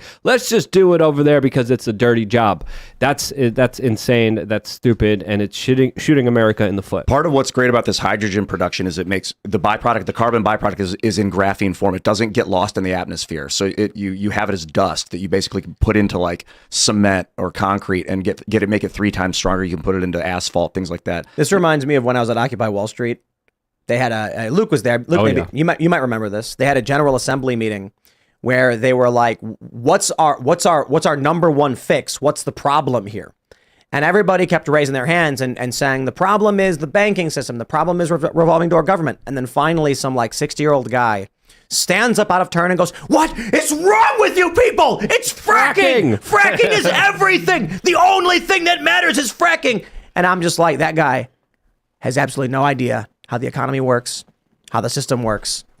So you get a Donald Trump who looks at all of these things, mass migration, lowering wages, free trade, making it so that people can freely move their factories overseas and ship in products for free, meaning cheap Chinese wages to compete with the United States, stripping middle-class jobs, as well as high environmental regulations, a multifaceted network of problems well beyond just what I've mentioned, and has to working on that.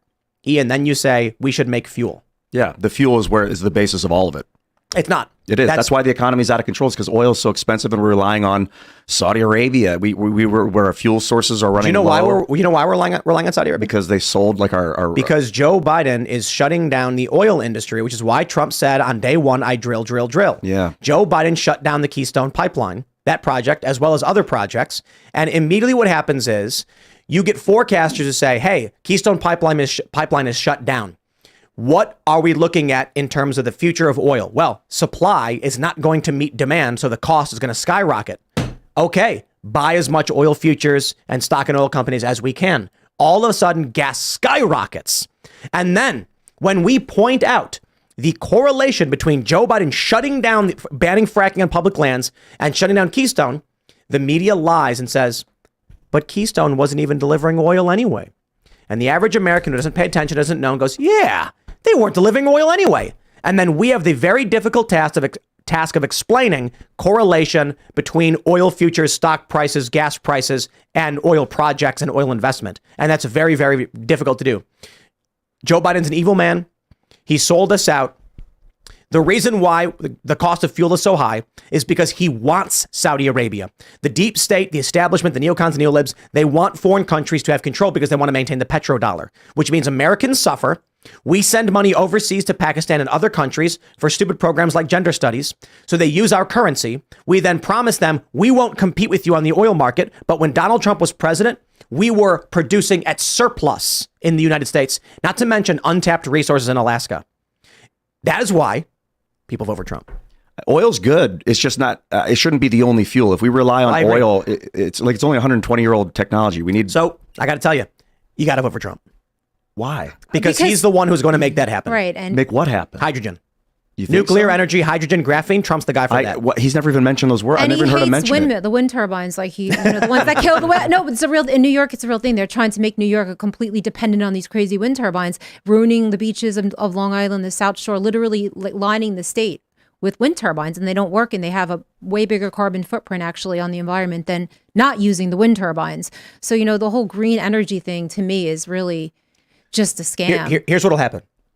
Ian, you'll go to anyone in the Democratic Party or Biden administration, and you'll say everything you said, and they're going to go, we want Saudi Arabia to maintain control in the region because they're aligned with us.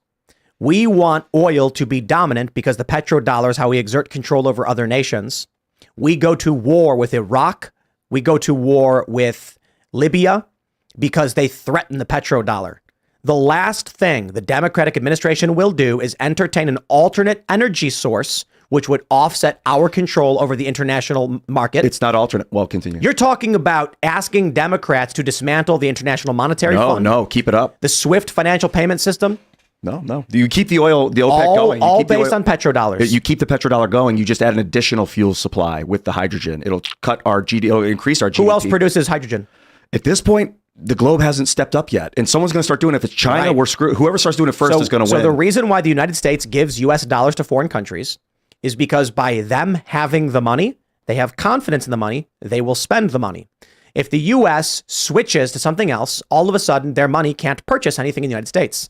This is why oil is dominant and why it is the petrodollar. The liberal economic order, the Council on Foreign Relations, the powerful international elites are not going to give up a ubiquitous, they have absolute control, near absolute control over oil, which exists in tons of countries, and they force them to do what we want because of it. There is one administration that would entertain a new energy source that would strengthen America and work internally. And it's the same guy who tried to pull our troops out of the Middle East, who tried to get who questioned why we were paying for NATO, and who, while he was president, started no new wars. Donald Trump wants to secure our borders, reduce immigration, bring manufacturing back. And I guarantee you, when you see Kash Patel sitting here and you keep saying graphene 50 million times to him and Don Jr. and Laura Trump and everyone else, eventually Trump's going to say, we need more efficient energy to grow our economy. And they're going to be like, well, have you ever heard what this Ian guy's talking about, this hydrogen stuff they're doing out of Rice University? Let's roll. The Biden administration is going to say that'll threaten the petrodollar. Shut up. I don't think so, because the petrodollar will still, anyone wants to buy our resources out of the U.S., they still have to pay us in dollars. They're not our resources. If they want to buy Saudi Arabian oil, they can still do it, and we can still force them to do it in U.S. dollars while we're producing hydrogen at home. So we produce a small amount of hydrogen. You will not create a hydrogen-based economy unless you disrupt the petrodollar. I don't think so, because you can use the oil and turn it into graphene here. You can sell the oil overseas continuously for the obsolete technologies that these other countries are using, and enhance our capabilities at home. How do you convince, say, like a Saddam Hussein to only use U.S. dollars? Me personally, or you mean like just generally how they would do it? I mean, it's the economic hitman model. That's right. There's three. They take 3 steps. Why would the U.S. compete with itself to try and replace its own energy dominance when it controls what other people produce? Look at what they did to Iran when Iran tried building nuclear centrifuges. They claimed it was because Iran was trying to build nuclear weapons. I don't think so. I think there's a strong possibility Iran was trying to create nuclear power, and this was like, ain't no way we're going to let another country develop any kind of energy that competes with the petrodollar. I don't think They'd blow them up with Stuxnet. I don't think it competes, though. That's what I keep thinking about, because the oil is still so useful. We can still pump. We should probably be pumping more oil, to be honest, and then reconverting it into graphene to reuse it so we don't get the carbon dioxide and the carbon monoxide. But we need plastics out of it, and you can still use it to combust. But in addition to that, there's just more people. There's more fuel tanks. And if we don't do it first, someone else will.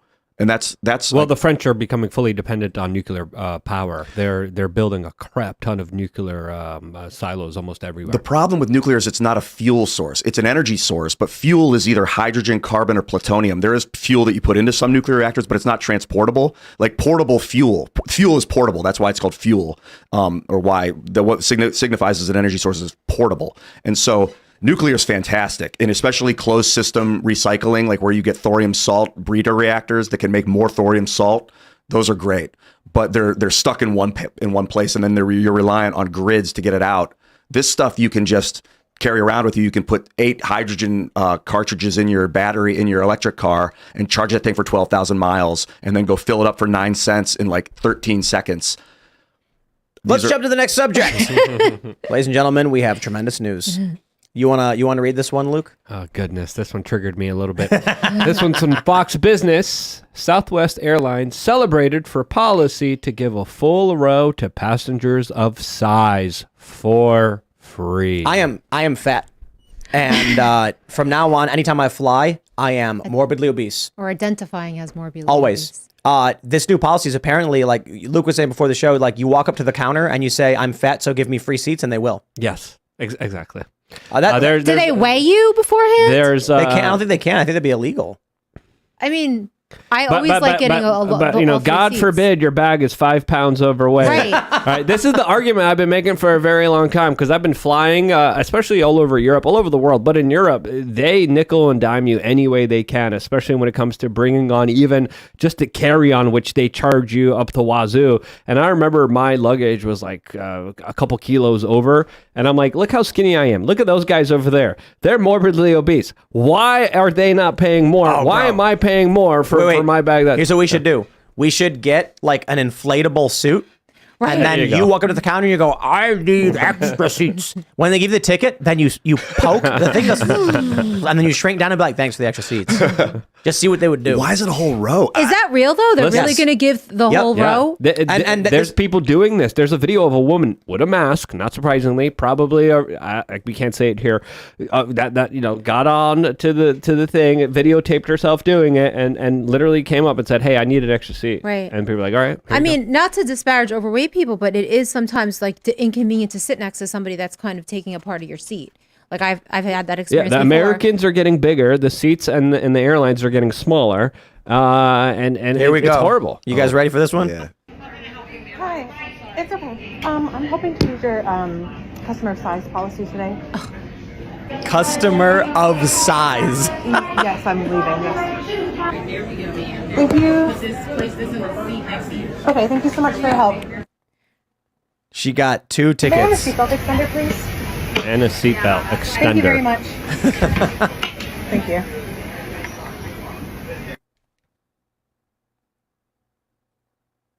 What? She doesn't even need it. Hi. So I don't believe they could deny you if you ask for this. So, ladies and gentlemen, please get the word out. If any of you are flying Southwest at any point before boarding, ask to use their customer of size policy. That's it. And I don't care. Me personally, if they're going to be like, sir, you'll sit in the chair just fine, I'll be like, excuse me, I'm overweight. What's the weight limit? You going to weigh me next? What? So I'll take a free seat. I know it could be subjective, I guess, like who's overweight and who isn't, and like what's your body mass index? Yeah, mass and weight are not the same thing. Right. You can be muscular and weigh 270 pounds and just have like a this is really a full tall. flight. This was a full flight, so they had to kick someone off. Did they have for to this? kick someone off? Probably. They kick people off out of airplanes all the time. Well, I just got to let you guys know. I skateboard a lot. And for this, I have large leg muscles, which puts my body mass index has always been slightly higher for this reason. And well, that means they have to give me a free seat. You're a big dude. I get a free seat. Your arms are pretty big too. Look at that. Yeah. Very strong. It's impressive. You know, you're gonna need multiple. But I'm kind of mixed what does on it mean this, to be though. of size? Well, some of I wonder if they have a definition posted online or like weight requirements, like it's a what boxing But weight. a lot of people got a lot of junk in the You know why trunk. why they did this though? It's not just about giving customers of size the option. It's that they know, like when Sydney Watson was sitting between the two big people and the customers of size, she posted on it on social media like, this is messed up. Right. So Southwest was like, listen, it's win-win. If a customer is sitting next to them, they're both complaining. Right. So just give them a free seat. Yeah. If there's free Is that- seats on is the that- plane, I think, but I wouldn't like kick someone off a flight for that. That's crazy. Yeah, but like, do you want to cuddle with some like fat, morbidly obese person You that's know- shedding spike proteins onto you and sweating on you, and you got to smell their stank for a couple hours? No. Shedding what? No, I don't. You know what's really funny? When you fly private, like it's much more difficult for morbidly obese people to fly private because they have weight restrictions and there's no sorry, have a nice day. There's no questions. This says the policy allows larger travelers the opportunity to purchase an additional seat. Are we missing something in the story? Is it actually cost money? No, the story is that it's complimentary. On Southwest. Yeah, on Southwest. But Yeah, it says free. I guess that's happy news for a lot of people in America. I'm being serious. I know a lot of people that will take advantage of that. yeah, I mean, do you want to cuddle with someone with a lot of junk in their trunk for a couple No, hours? it's always like for me, I'd rather sit next to someone who is not, But more Americans are, more than ever. Obesity rates are going right. through the roof. Heart rate disease rates are going through the roof. There's a serious issue with seed oils and other things that are absolutely atrocious. This is people are saying the airline's bad here. The FDA is bad here. Our food industry is bad here. Big Pharma is bad here. Those are the people that we should be focusing on, as of course they fail us every step of the way, ensuring that we're going to be fat and sick. Look, Fox says Southwest provided its policy to Fox Business, which said that passengers of size have the option of purchasing just one seat and then discussing your seating needs with the customer service agent at the departure gate. If it's determined that a second or third seat is needed, you'll be accommodated with a complimentary additional seat. Second or third. That's why I'm saying, like, wear a fat suit. It's almost like enabling Free stuff? bad behavior, like Oh, enabling. absolutely. It's enabling like This is- obesity, diabetes, and everything else. Remember on The Simpsons when Homer realized that if you weighed over 300 pounds, he could work from home? Right. So he tries to gain as much weight as possible so he can work from home. It was almost like From during home. COVID when people were, at risk. It was almost like a good thing that they were at risk. I have diabetes or, I'm morbidly obese because that means I'm at risk and I could stay home and I don't have to come in. Yeah, there are definitely times when you want to cater to the weakest among you, that just for the sake of the tribe, like keep them alive, maybe for a reason. But then there are other times when a society begins to cater to like if we have to kneecap our entire society in order to accommodate people that have let their bodies become obese, that's going to be a very challenging thing to subsist. Like, I don't know if we can sustain that kind of pattern, because if it keeps propagating more and more, negative entropy or whatever you want to call it, negative outcomes, then it's just This is Like, going to capitalism is supposed to counter this We've got behavior. some of the Timcast crew flying to AmFest on Southwest. I think they should absolutely demand to use the customer of size policy. It says here that it's at the discretion of the Southwest employees, and you may have to advocate for your extra seat, just so you're aware. so absolutely, and I think you should, and you should argue that you have restless arm syndrome, and I would say this. Oh yes, I have an arm tensity thing. My arms go out, and causes me pain if I can't stretch my arms out. I'm sorry, it is. And if they say no, be like, so the only criteria is that you're obese. There was a viral photo. Remember this, where the guy had a belt strapped to his legs, and then some woman was like, Oh, yeah. a man spreader in recovery, and other people were like, it's a guy with Tourette syndrome trying not to kick you. Like, that's so messed up that you would insult him like that.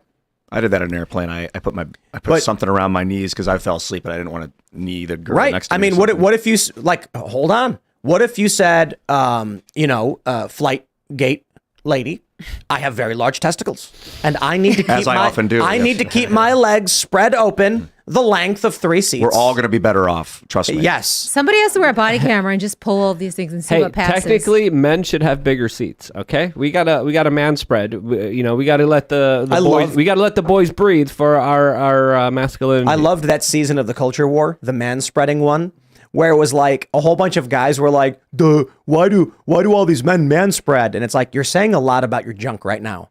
Like, there are a lot of guys that are just like, I keep my legs spread because I kind of have to. And then there's other guys be like, I don't. And I'm like, okay. I kind of get what you're saying with that, but all right. Yeah, you got to cool your junk. This is what Southwest is doing with this particular airline fat policy is just a few steps away from a Wall-E prophecy where people are going to be given scooters to ride around everywhere because they're too fat and can't move around Well, that's anywhere. what they want, This is where we are headed to as a Right. society with the obesity rates. This is where we are headed, not that far away from where Wall-E was. And soon, Wall-E's going to be a documentary. Because I want to ride around on those things. I just want to be rewarded for not, for taking care of my body. I want to.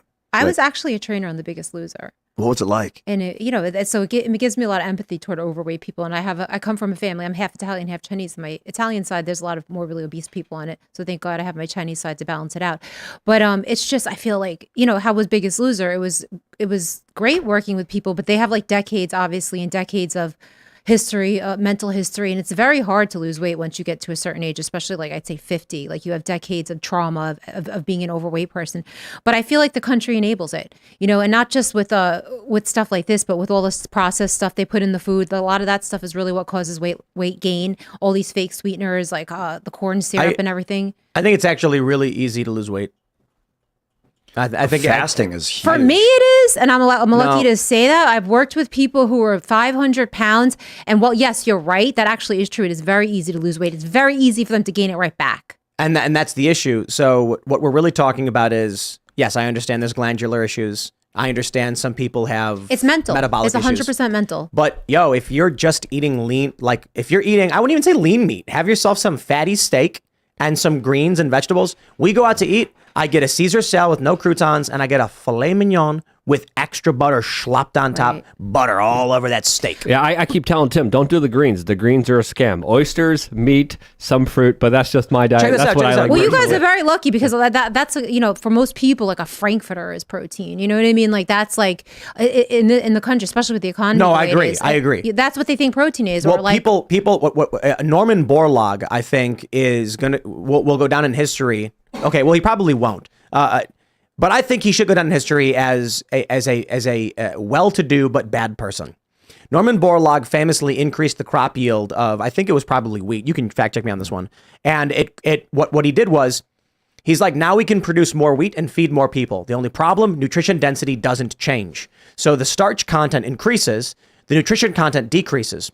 What happens now is poor people need to eat something like 4 or 5 times the amount of food to get the same nutrient Right. level. So if you're not getting enough selenium or zinc or whatever in your system, you're just slamming boxes of Kraft macaroni and cheese because your body's desperate to find it. You're getting fatter and fatter and fatter. That's true. However, there is the poor diet.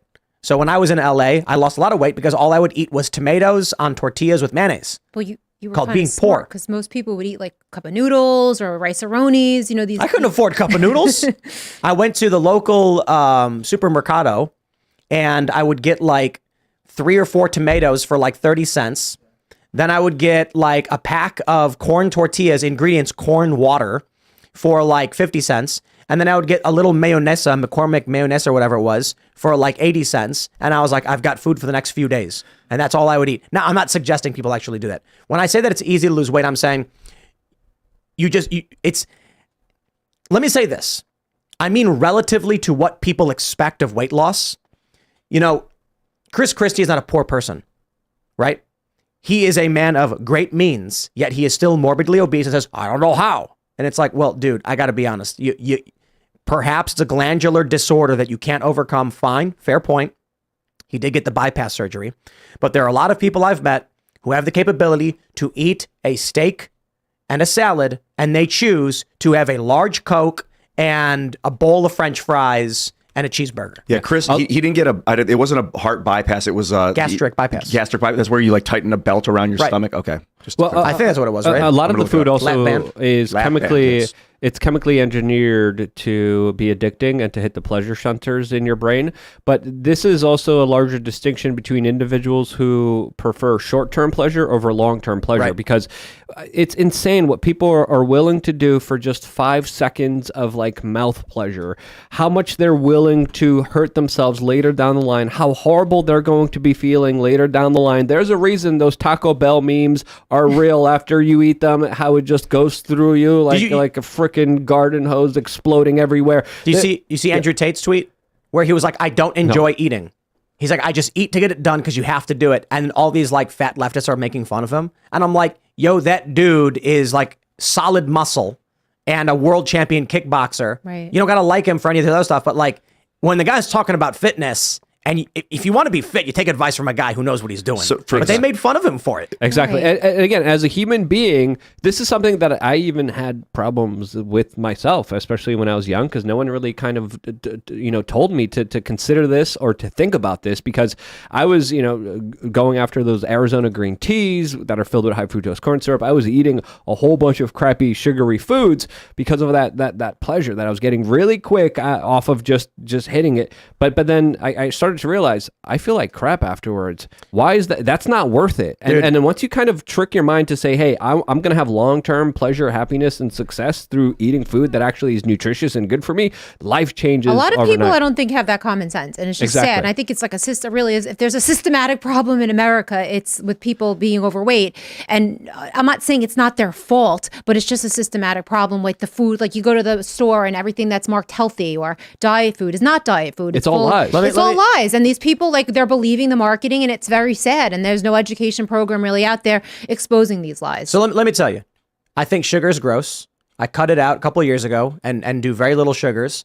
We drink these spin drifts. That's these my are great. favorite drink. Oh, there's a bunch in the fridge. My too, if you want favorite some. There's drink on the planet. 3 grams of sugar Top in this level. and 15 calories. This is what soda should be.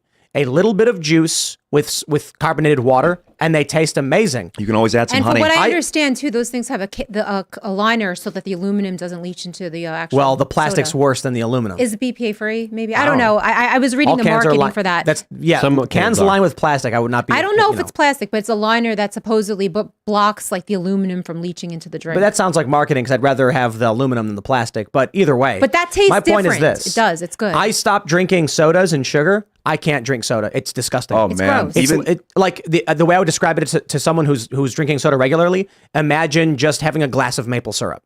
Yeah. I just can't. I mean, it tastes worse now that they use the hydrogenated corn syrup in it. Like when real sugar was being used, it tasted better. Like if you compare Coca-Cola when it had sugar and when it has the corn Mexican syrup Coke. in it. Mexican Coke, yeah. It's so good. It's better. It tastes better, but I It's get still a lot. massive headaches when I drink sugar. It's a big deal. It's sugar. There's a lot of different types of sugar. That's part of the problem too. There's glucose. Everyone needs that. Simple sugar. Then there's like sucrose. That's table sugar. That's some, arguably okay in small doses. Then there's like high fructose and aspartame, which are like these concocted things over the last 30 years, synthetic in the High lab. fructose The amount of corn sugar syrup is in everything. Yeah, It's the in amount of everything. sugar in Starbucks, in Dunkin' Donuts with their coffees is absolutely through the roof, and they keep adding more and more and more. There's some drinks with 75 grams of sugar, and people just consume it like it's nothing because they don't think, oh, I'm drinking. They don't understand how much crap they're actually putting into their bodies and destroying their liver. I want to push back a little bit on what you said, Luke, though, about short-term versus long-term gain. I think you're mostly right.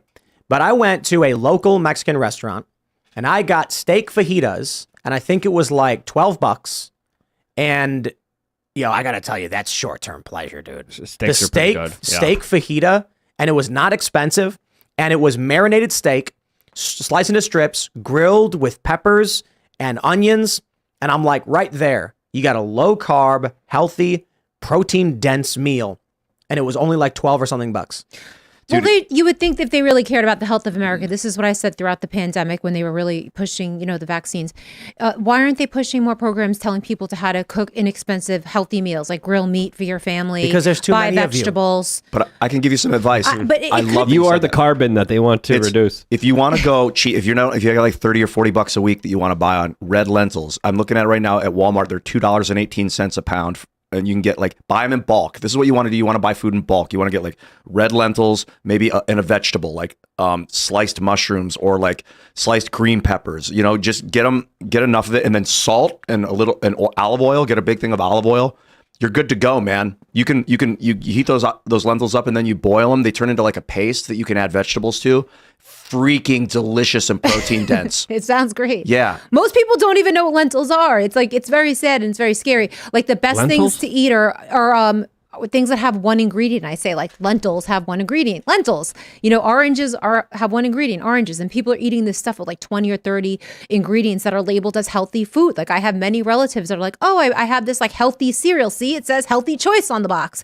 And it's not healthy at all if you look at the 30 ingredients or 40 ingredients that go into it. Also, if you want to kick those lentils up a notch, get some oregano and cumin. Hey, don't listen to these guys. It's That's all all you fake need. news. It's all propaganda. What you need is beef liver and steak. That's all you need. You can add then meats into the lentils and things like that, of course, if the things But you then like. you But hear it's a great crazy base. stuff and you don't know if it's right or wrong that lentils and tomatoes are bad for you because of the shells that they have on them. So you're hearing all that information. So who knows what's right? You got to boil them into a paste. The red ones, the red lentils are where it's at. But I mean, it's just like if you're in a desperate time right now with food and you want to Right. eat healthy, I think lentils are like a I great agree. base to And start from. I make lentil burgers, believe it or not. Like you make that Wow. paste into burgers and you just put them in the freezer and you have like I just 20 like of them. burgers. Nice. You know what you do? I love carpaccio. Got a pasta. Just give me the raw beef. I don't want it cooked. You know what I love? I can never order a steak blue. I just couldn't do it. But I love it when they accidentally undercook my medium rare and give it to me rare.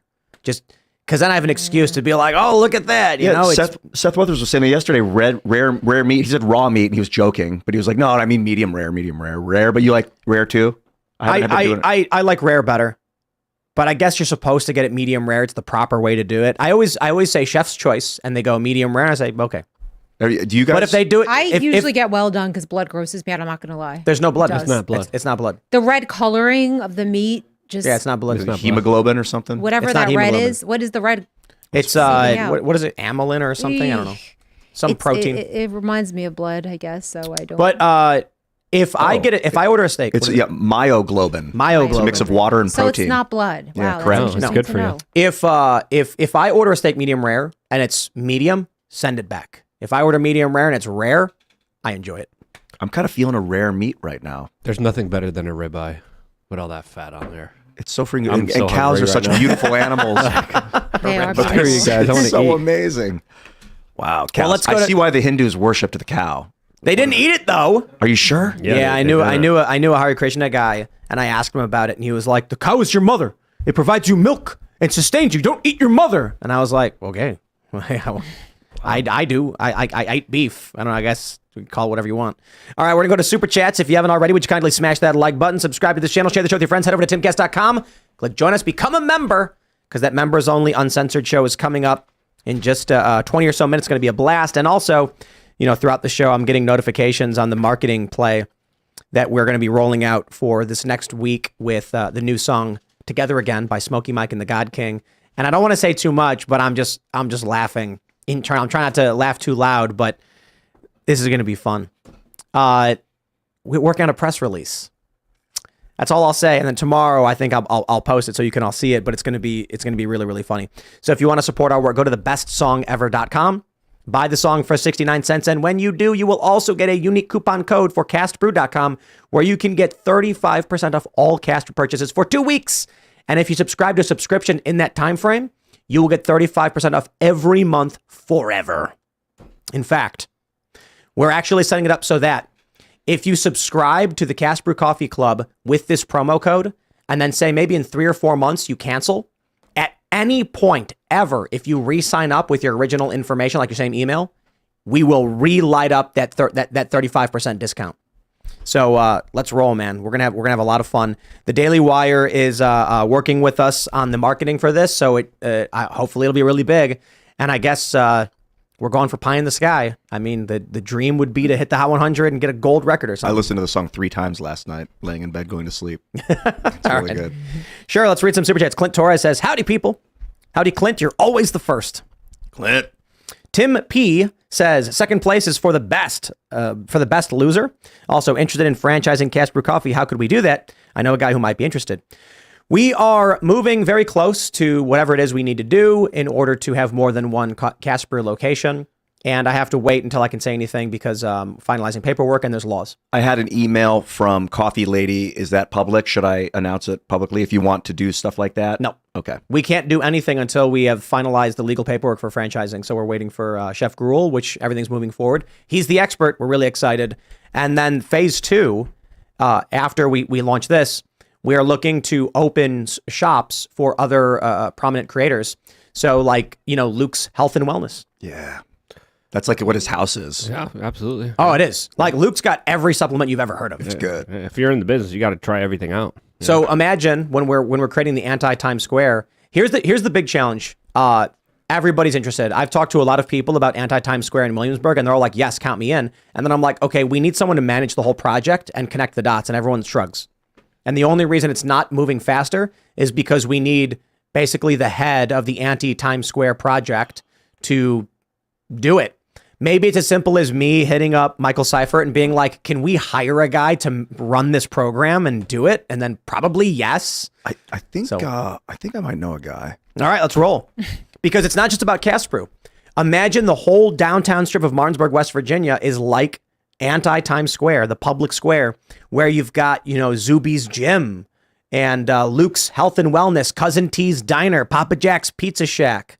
And it's like, you got to plan a weekend if you want to hit all of these stores and see products by your favorite personalities. I should do Ian's Playland, where it's like a place where kids go and learn science, have like science toys and mechanisms they can play on. I kind of feel like a gaming thing would be better. Yeah, that'd be cool. I mean, that's awesome. Man, we have this place called COSI in Ohio where it was like multi-floored, and every floor was like a different, like one was like an Old West theme, and then the next one was like a space theme, and you tried to draw the outline of Ohio it was so cool. All right. Jacob Parody says, I think Matt Walsh made an excellent point about Bud Light in his video. I'm not entirely sure $100 million GFC is victory. It's certainly a step towards victory, but it doesn't settle the initial cause. And that's fine. And I'll tell you this.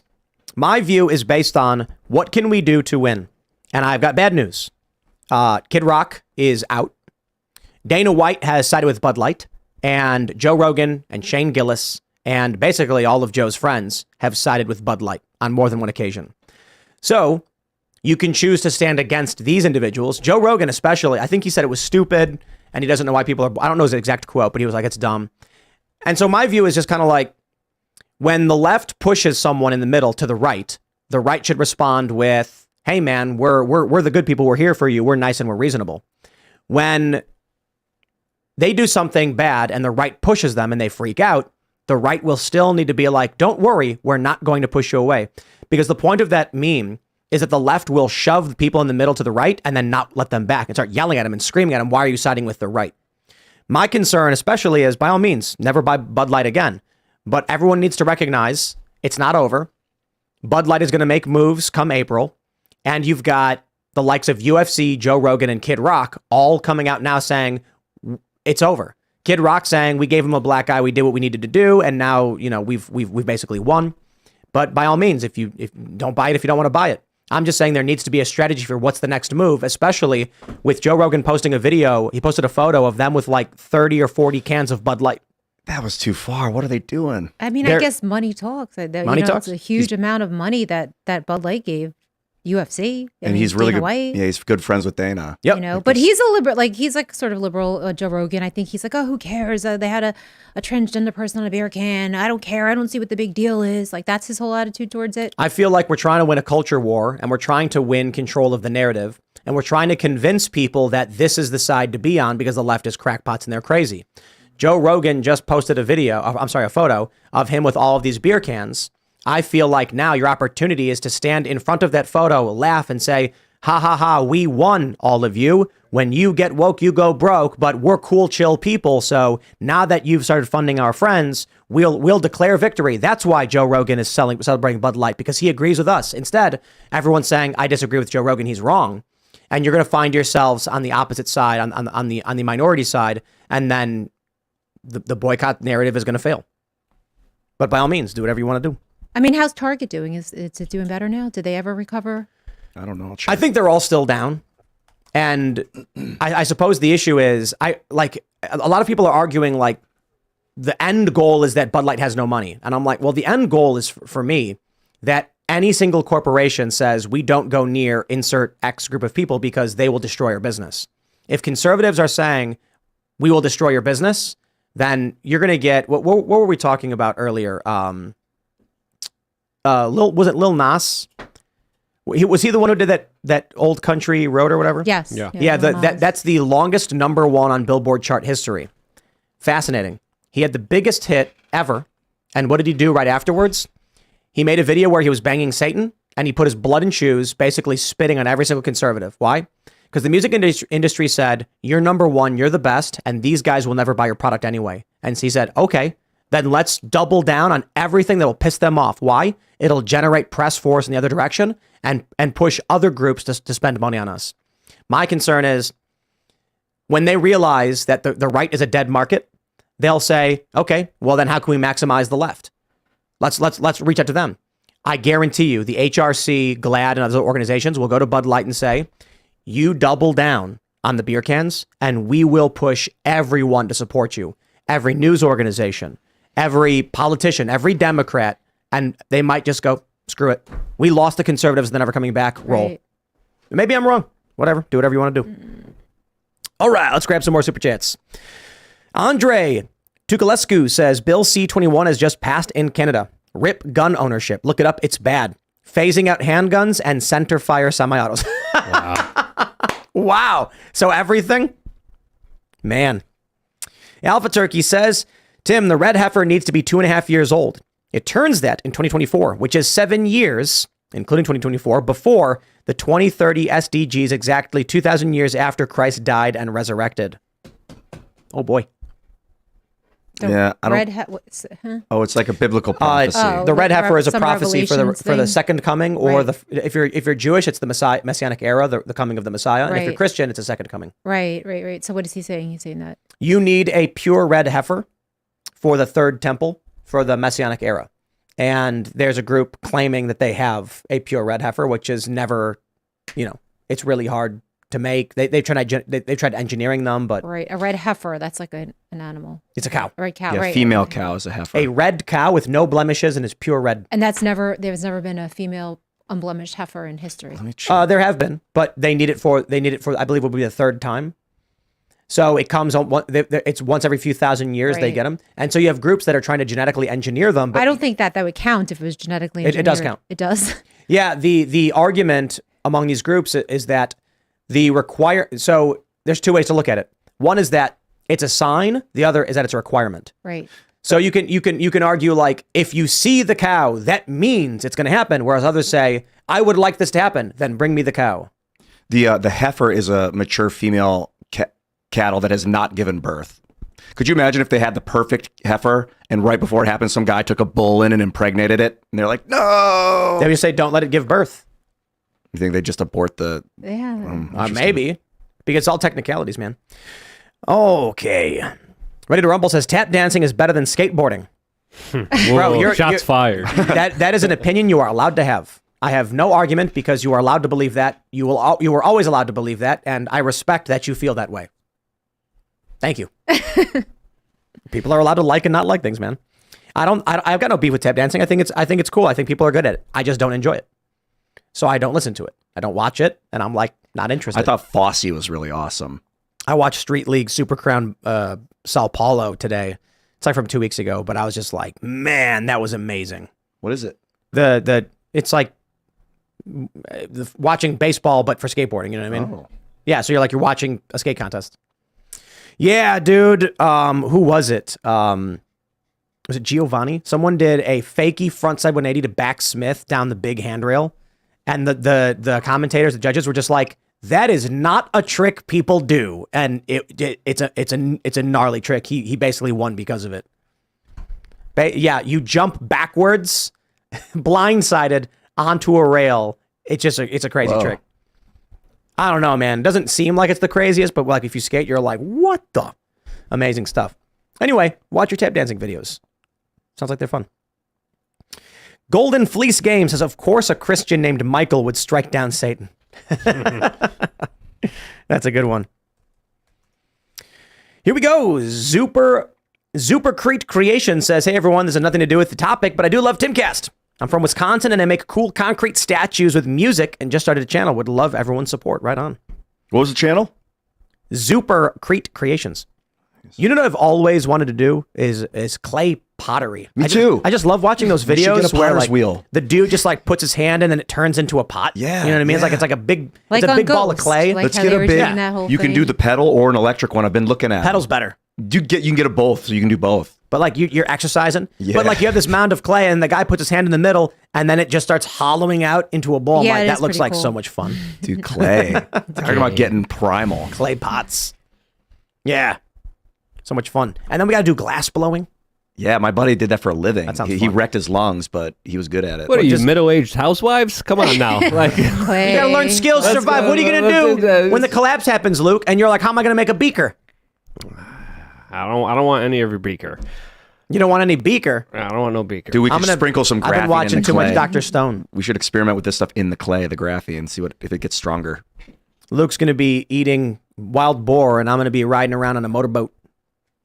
I'm going to be fishing with technology, and Luke's going to be like, get out of here. You know, I got a sharp stick. And I'm going to be like, I got a glass beaker, I'm so gonna I have can some separate. 5.56. I'm gonna take elements. what you got. No, you're not. I'm like, How are you going to make 5.56 if you don't even know how to make any of these things? I'm going to be in a bat cave scooping up bat poop, being like, I'm getting ready, yo. I'm going to be making food, alchemizing. Lentils. good luck, guys. Give me some Good salt, luck. and I'll take you there. You're gonna need it. Doomsday Machine says the description of the tenets and origins of Satanism make it sound more like an anti-religion than a genuine religion. Yeah, they basically worship themselves. Sounds like something Ian would be into. What? No. I always thought atheists kind of worship themselves. Yeah, do. It's like, to me, it's like, how could you be so arrogant to think that you sort of just appeared without any divine intervention from a greater power? Yeah. It's midwittery. I describe. No offense to atheists, you're allowed to believe it. I'm not saying it, but I there's this meme where you got the IQ bell curve, and the very bottom, it's the guy who looks like he's not all bright, and he's like, God is real. Then you've got the guy on the high end of the IQ wearing a monk robe saying God is real, and the guy in the middle crying saying no, God's not real. And I do kind of feel like that's how it is. Yeah, I was that midwit in the beginning.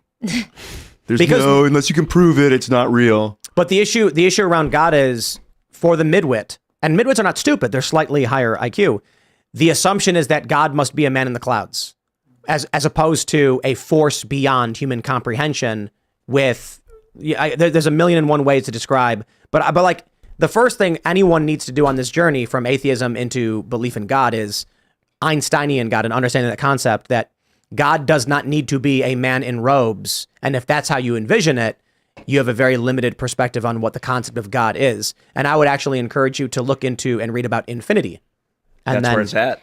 Right. I Well, mean, most people can't even conceive of what infinity means. Like, I can't conceive of the universe and people infinity. think infinity is a number. And It's like- that's science, though. That's science. People say, oh, you know, the universe, and there's this black hole, and there's these galaxies, and I just can't conceive. It actually overwhelms me at night when I think about it. But I can actually conceive of God more than I could conceive of this this endless universe. Fathomless is a good word. Right. The if you expand away from a platform super fast, but it's also expanding and getting bigger super fast. So it's like it seems like it's staying the same shape, but you're getting further away as it's getting bigger. That's kind Well, of that's science, right? And people believe that, but they don't really know what it means. it's like a meditation I do, and then it opens up something in the back of your brain. It's pretty cool. Pony Up says Satanists are a counterculture. Lucifetians are the secret order types trying to re-engineer society through a death cult. Lucifer rebelled against God and was cast, being renamed Satan or adversary. Interesting. Lucifer, the light bringer. Ready to Rumble says, Ian, why don't you ever talk-ish about Muhammad? Why is it always Jesus? I don't know a lot about Mohammed. Maybe you should read. Yeah, I was listening to the Quran a little bit. Serge was like, "You're listening to it in English? That's heresy." And I was like, I've got to get there somehow." Where's that biltong at, Serge? Well, I guess it's going to get when it gets there. Someone's gonna get a fatwa on their head. I mean, I love Mohammed. Anyone that can rally people and unify people. Well, I should be careful about that because Hitler kind of did that too. So maybe not anyone, but yeah, Mohammed seems like a fascinating guy. And I hear that it was actually a women's lib movement, a women's rights movement in the beginning. Oh goodness, You here mean we Muhammad, go. the Muslim prophet? Oh, Yeah, no. the Islam itself, like women didn't have much power in that area of the world at that time. And then after Islam was created, they were able to run the economies of their husbands' houses. So they became like much more empowered in the community. And then over the years, they say like any religion, it's been co-opted by politics and stuff. Well, I guess everybody's been kind of looking more into the Muslim religion because of everything going on right now to see what it really is. And I think it's interesting that they actually have a book of Mary that tells the story of Jesus. And there's a lot of parallels to the Bible that I didn't know were in there. So it's really interesting, actually. I would love to have a Muslim scholar on. I don't know if you've ever looked into that, but it's interesting. The Book of Mary? There's the Book of Mary in the Quran that says, that there was a virgin named Mary that had a son named Jesus, and they tell basically the same parallel story to that in the Bible. Yeah, Muhammad was a big fan of Jesus, as far as I can tell. And a fan, from what I understand, he was like somehow friends with Saint Catherine of Siena of the Catholic Church. It's really how all these things crisscross is so fascinating to me. Like the three religions, Judaism, the Muslim religion, and Christianity, they all do this crazy crisscross, and they all repeat the same stories. So there has to be some truth to that, to what they're saying. I think so. Like God, they tapped into like the unifying concept of God. It must be the same guy, in my opinion. Yeah. Let's grab some more super chats. Whatever we hear, the voice of the people says Jack Smith told the SC he believes that Bush and Obama can still be prosecuted because presidential immunity ends when they leave office to get Trump. He opened the door for that if SC agrees. Supreme Court. I'm game. Me too. Yeah, all of them. I hope Donald Trump says, okay. And then when he gets elected, he just starts oh man, could you imagine AG Kash Patel? Oh my goodness. I would love to see Bush prosecuted for war crimes and Obama prosecuted for everything he did to the press. What if Trump was like, I will crimes go for to Obama jail too. as president, I will arrest myself and everyone else, but he like goes with them. Then he could pardon himself. You're saying that Donald Trump would sacrifice himself for the sake of all of the United States? He's like, I did illegal things while I was president as well, so we're all going to jail. What if Trump said kind of hilarious that he would allow himself to be prosecuted, but only if Bush and Obama are prosecuted for their crimes as well, and all of the people of this country would be pardoned of their wrongdoing? Gosh, that's an interesting concept. Well, I think his Trump crimes, would take all of the penalties of all of the crimes. That's like a Jesus metaphor. I think his crimes would be like mere misdemeanors and violations, while Bush and Obama would be like type class A felonies. I don't know. There's deserve the death penalty. There's an Operation Warp Speed that I think is worth investigating. Let me read this one from Dr. Oldsmobile. He says, howdy crew. Ian, your talk of the radio at the beginning and the new song coming out tomorrow made me think of Spirit of Radio, of love letter to radio, but also a critique of the music industry. A lot of the lyrics still hold true to this day. Rip Neil. Spirit of Radio. Yeah, basically, the music industry is probably one of the most captured institutions. There's a lot of indie films. Indie films do fairly well, and you can get indie films on Amazon, and you can get indie films on other platforms. I turn on Amazon all the time, and I see these movies that are just total trash. And I'm like, how did this movie get on Amazon? And they've got a really great, like, screenshot thumbnail or whatever you'd call it for the movie. And it's like really awesome art with a crazy description. And then you turn it on and it was filmed on like a Sony Handycam from Best Buy for $500. And it's just a trash movie that was made for like $20. And I'm like, what is this? The music industry, however, you're not getting on these lists. Even when we published our song properly, for some reason, it wasn't appearing on the iTunes lists. Oh, how about that? Oops, they forgot to track these analytics. It's kind of like trying to get an Oscar. I'm just done with that path anymore. Like they're basically like cults.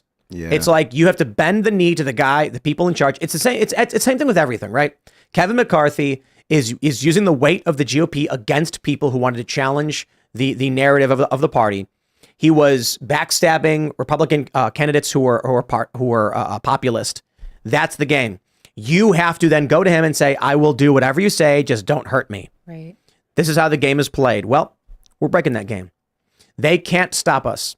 If we sold 500,000 of these songs, not only would we make a lot of money, but Smokey Mike and the God King, as well as Timcast Music, would receive gold records from their institutions and their industries. You got to put it behind you. I would be awesome. I don't know how we sell 500,000. That's a really hard thing to do. One sale at a time. One sale at a time. And the thing is, too, like a lot of these records, it's over a long period of time. You know, it's like you put out a song, someone put out a song, and like 5 years later, they finally sold 500,000. Can you gift song purchases? Like buy one for your family, every member of your family? It only tracks if you buy it for yourself. If you could, you'd get an artist who's like, I'm going to gift a million songs, and then it would all be just, it's all bunk. There are ways they play the game, but, it's whatever. I mean, I think our strategy is just the best one. We give coupons off on coffee. Yeah. Because the secret is, There are a lot of people who never bought our coffee. Maybe now they will because they're getting a big discount. And it's good for Cast Brew. This is a good one. This song is like, it's poppy. But it's like a one that you would want to buy. That's the cool thing about it. Like, it's really good. I don't know. It's Carter's niche. Like, he's really good at electronica. It's like The Weeknd, basically. If you like The Weeknd, it's like the whole gag is we were like, let's just take modern synth pop and then make a version of it that was together again from Smokey Mike and the God King to like mock the music industry. And it's two vocalists. We'll talk about it more once it's released so people know the reference of what we're saying. But having two guys go back and forth in a song is like much needed these days. Absolutely. Two guys singing together about how we just need to come together. That's what the song's about. That's what it's all about. Yeah. I'm really excited for this. All right, here we go. Bender the Offender says, with the obesity rate in America, they have to balance the plane out by putting fat people on each side. But this is true. So when we fly private, they actually, you have to give your weight. So they're like, okay, how many people are flying? Give us the weight of all of the passengers because they have to know the weight of the plane. For bigger planes, you can't have all the people on one side. It would shift the weight of the plane. So that's why a lot of people don't understand this. You'll be in an empty plane and people will be scattered in their seats because it'll assign them in such a way to balance the plane. And then if everybody runs from one side to the other, the plane could it could wobble the plane. I don't know about today if it would take it down or anything like that. But yeah. All right, what do we have? Rhett Teaster says, Tim, I was a studio art major in college with my main discipline in function pottery. Always go electric on the wheel. Foot pedals don't keep consistent speed, leading to unleveled pieces. Well, yeah, I'm not talking about actually making good pottery. I'm talking about having fun and just like getting that workout as you're pedaling and then making a goofy looking little thing that you can put on a shelf. Yeah, I think that there are pedals that do both. So you can turn the power off and just pump it. Yeah. Or if you get the right gear ratio, you could be able to give it a longer stable period. But yeah, electric's going to give you the steady spin. All right, everybody, if you haven't already, would you kindly smash that like button, subscribe to this channel, share the show with your friends, head over to thebestsongever.com, buy the song. It's only 69 cents. And you will join us in our collective. You know what this is? It's a spirit bomb like Goku in Dragon Ball Z. You know what I'm talking about? A little bit. Serge does. He's like, yeah.